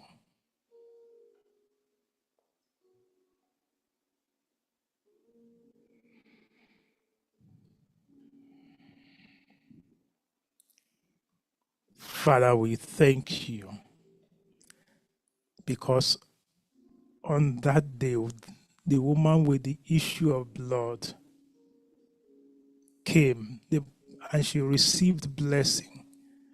She received power. But the multitude kept thronging around you.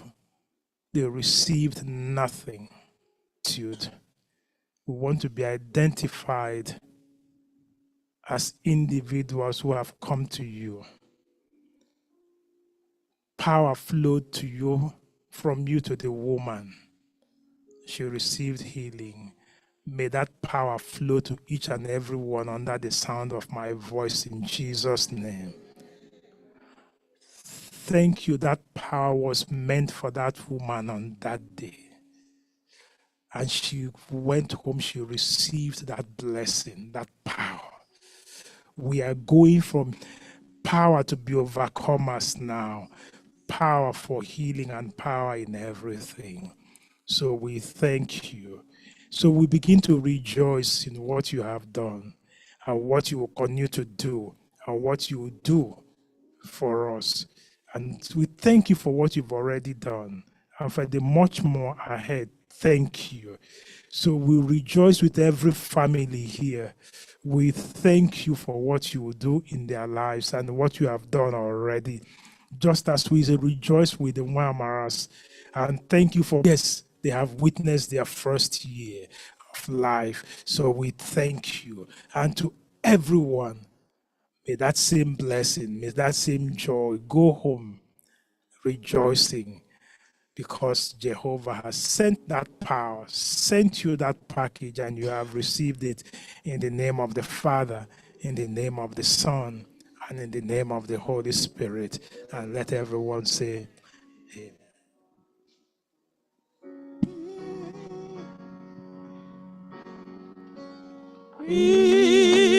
Spirit of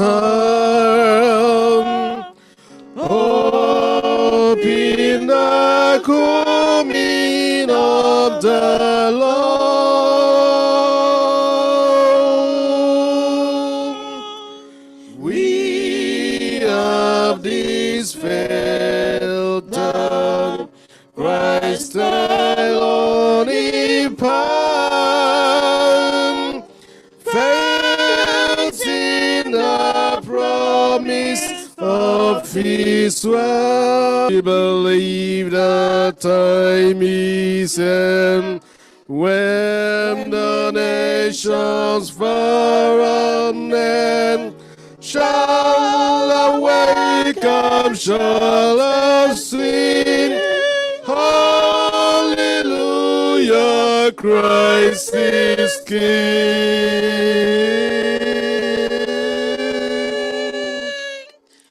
We have this hope that but spirit hope in the coming of the Lord.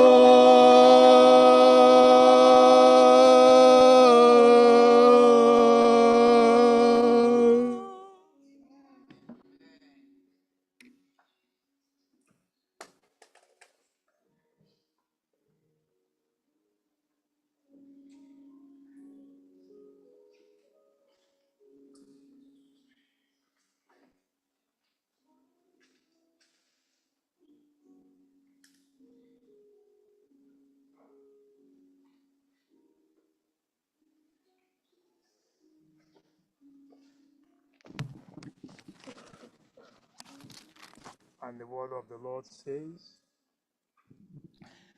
and the word of the Lord says, when the woman had been healed, the Lord said to her, woman, man, go in peace. Go in peace, for Jehovah.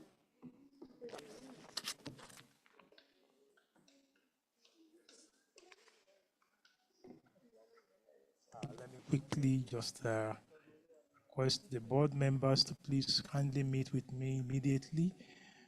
And then,